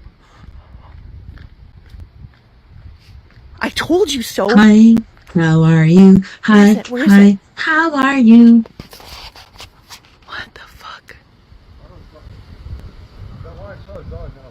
No, it's not. It's still above the... See a street light? No, it's flashing. You see It's lightning? still flashing over there. They're in the trees. You can see them. It's fucking lightning, dude. Come on. Look how low they are. Look. Yeah, lightning. What lightning. is going on? What the fuck is that? What the I fuck see a is flame. going? Oh my god! Like this is fucking for reals. This is not my camera fucking up. This is seriously in the sky right now. Above Winnipeg, Manitoba. There is ships everywhere. Oh, I see it's that. Like laser fucking. The sky is lighting. Oh my god! The sky is lighting up. Movement. What the? I told you with the. Oh my god! What? But see, that's not doing that right now in the sky. No, this. No! I told you. Even Mocha's barking last night. Last night the planes were flying like super duper low. Like low. Like as in like, oh my god. They've been sitting there with their lights on all night since I came out here. Like what? Like look at it. Like what? In the butt? What? A local wedding videographer captured what appeared to be an unidentified flying object in the Toledo night sky. Shay Rickard is a busy man this time of year, with fall weddings taking up much of his time. It's blowing up on TikTok and Instagram and all that stuff. But this time, a video he recorded with the drone while working as a videographer at a wedding near downtown Toledo is going viral. So we shot all day long. We take the drone up at the end of the night and we're filming. It wasn't until later on Rickard discovered he captured what appears to be an object moving rapidly in the sky. I'm looking through. Telling you, dude. Seriously. There's nothing like stroking stroking your own girthy cock. Hi, I'm Darvis Langfield from Langfield Premium Cocks. Very nice to meet you, and thank you for introducing me to your cat. We've got the premiest, girthiest champion cocks in town. Whether you're looking to stroke, pet, take, or eat a cock, we've got you covered. Looking for a premium girthy cock to take home? You know, I got a foolish cock here, and he's quite violent, especially to me, and, you know, never knew you could eat a cock till I saw this advertisement on the wall of this Ute Mountain Fairground wall, and it's like, cocks for sale. And I'm like, are you serious? There's cocks for sale? And it's like chicken noodle soup, etc., etc. Weren't till a month ago, I knew you could eat a cock in your chicken noodle soup. What? Look no further. I've got the cock that you need. So come on down to Langfield's and take my cock. Langfield's Premium Cocks. There's nothing like stroking your own girthy cock. Hi, I'm Darvis Langfield from Langfield Premium Cocks. We've got the premiest, girthiest champion cocks in town. Whether you're looking to stroke, pet, take, or eat a cock, we've got you covered. Looking for a premium girthy cock to take home? Look no further. I've got the cock that you need. So come on down to Langfield's and take my cock. Well, you know, that girl got it all going on. But thank you. Thank you so much once again for hanging out with me and just dealing with this craziness. Like, isn't life crazy lately? I don't know. And thank you so much for joining me on your Paradox Media's Late Night in the Rockies. It was a pleasure having you, and thank you to all of our friends on We Are Paradox Media's Facebook, Keeping On Radio, eTalk Radio, Twitter, Spreaker, iHeartRadio, YouTube, wherever else you may be listening beyond the Omniverse tonight. Had a wonderful time this evening, and I can't wait to do it again tomorrow. We're going to do story time with me, TessaTNT. See this book over here? Here we go. We got Mr. Douglas Adams, Mostly Harmless. It's going to be amazeballs. If you've never read this book before, you might come and listen to it, because we're going to have a really good time, right? It's going to be amazeballs. I'm telling you. It's going to be awesome. I think we have less than a chapter. I don't know. Like, check it out. Check it out. Here's the bookmark. Could be the whole hour. Could be something else. And I'm asking my friend again. I'm like, can you tell me again what that book was that you wanted me to read after this? Close to the after this part. Thank you guys. Don't forget, we're all in this together. Together, we can make the world a bit better. And together, my friends, we are Paradox Media, because without you, there is no us. Until next time, nighty night, live and light. Take care of my yous. Have a wonderful rest of your weekend. Please don't work too hard. I hope you guys are getting your Halloween costumes on point. I actually ordered a costume, and it was for, what is it called? Where you go to a place in the heat of the summer, and you're wearing your old clothing, so I can't think of the word right now, but I got old clothing with my trippy. Like, there's going to be a sleeve like this. It's going to be, whoa, beautiful. And then I'll have a skirt, kind of the same. And then I bought the head thing, which is going to be like this with a little something right here. So it'll be like, come there, fucked up princess. I don't know. It's going to be pretty cool. Until next time, night night, love and light, and take care of my ears, and I'll see you back here tomorrow night. Story time with me, TessaTNT. Douglas Adams, Hitchhiker's Guide to the Galaxy, aka Mostly Harmless, because I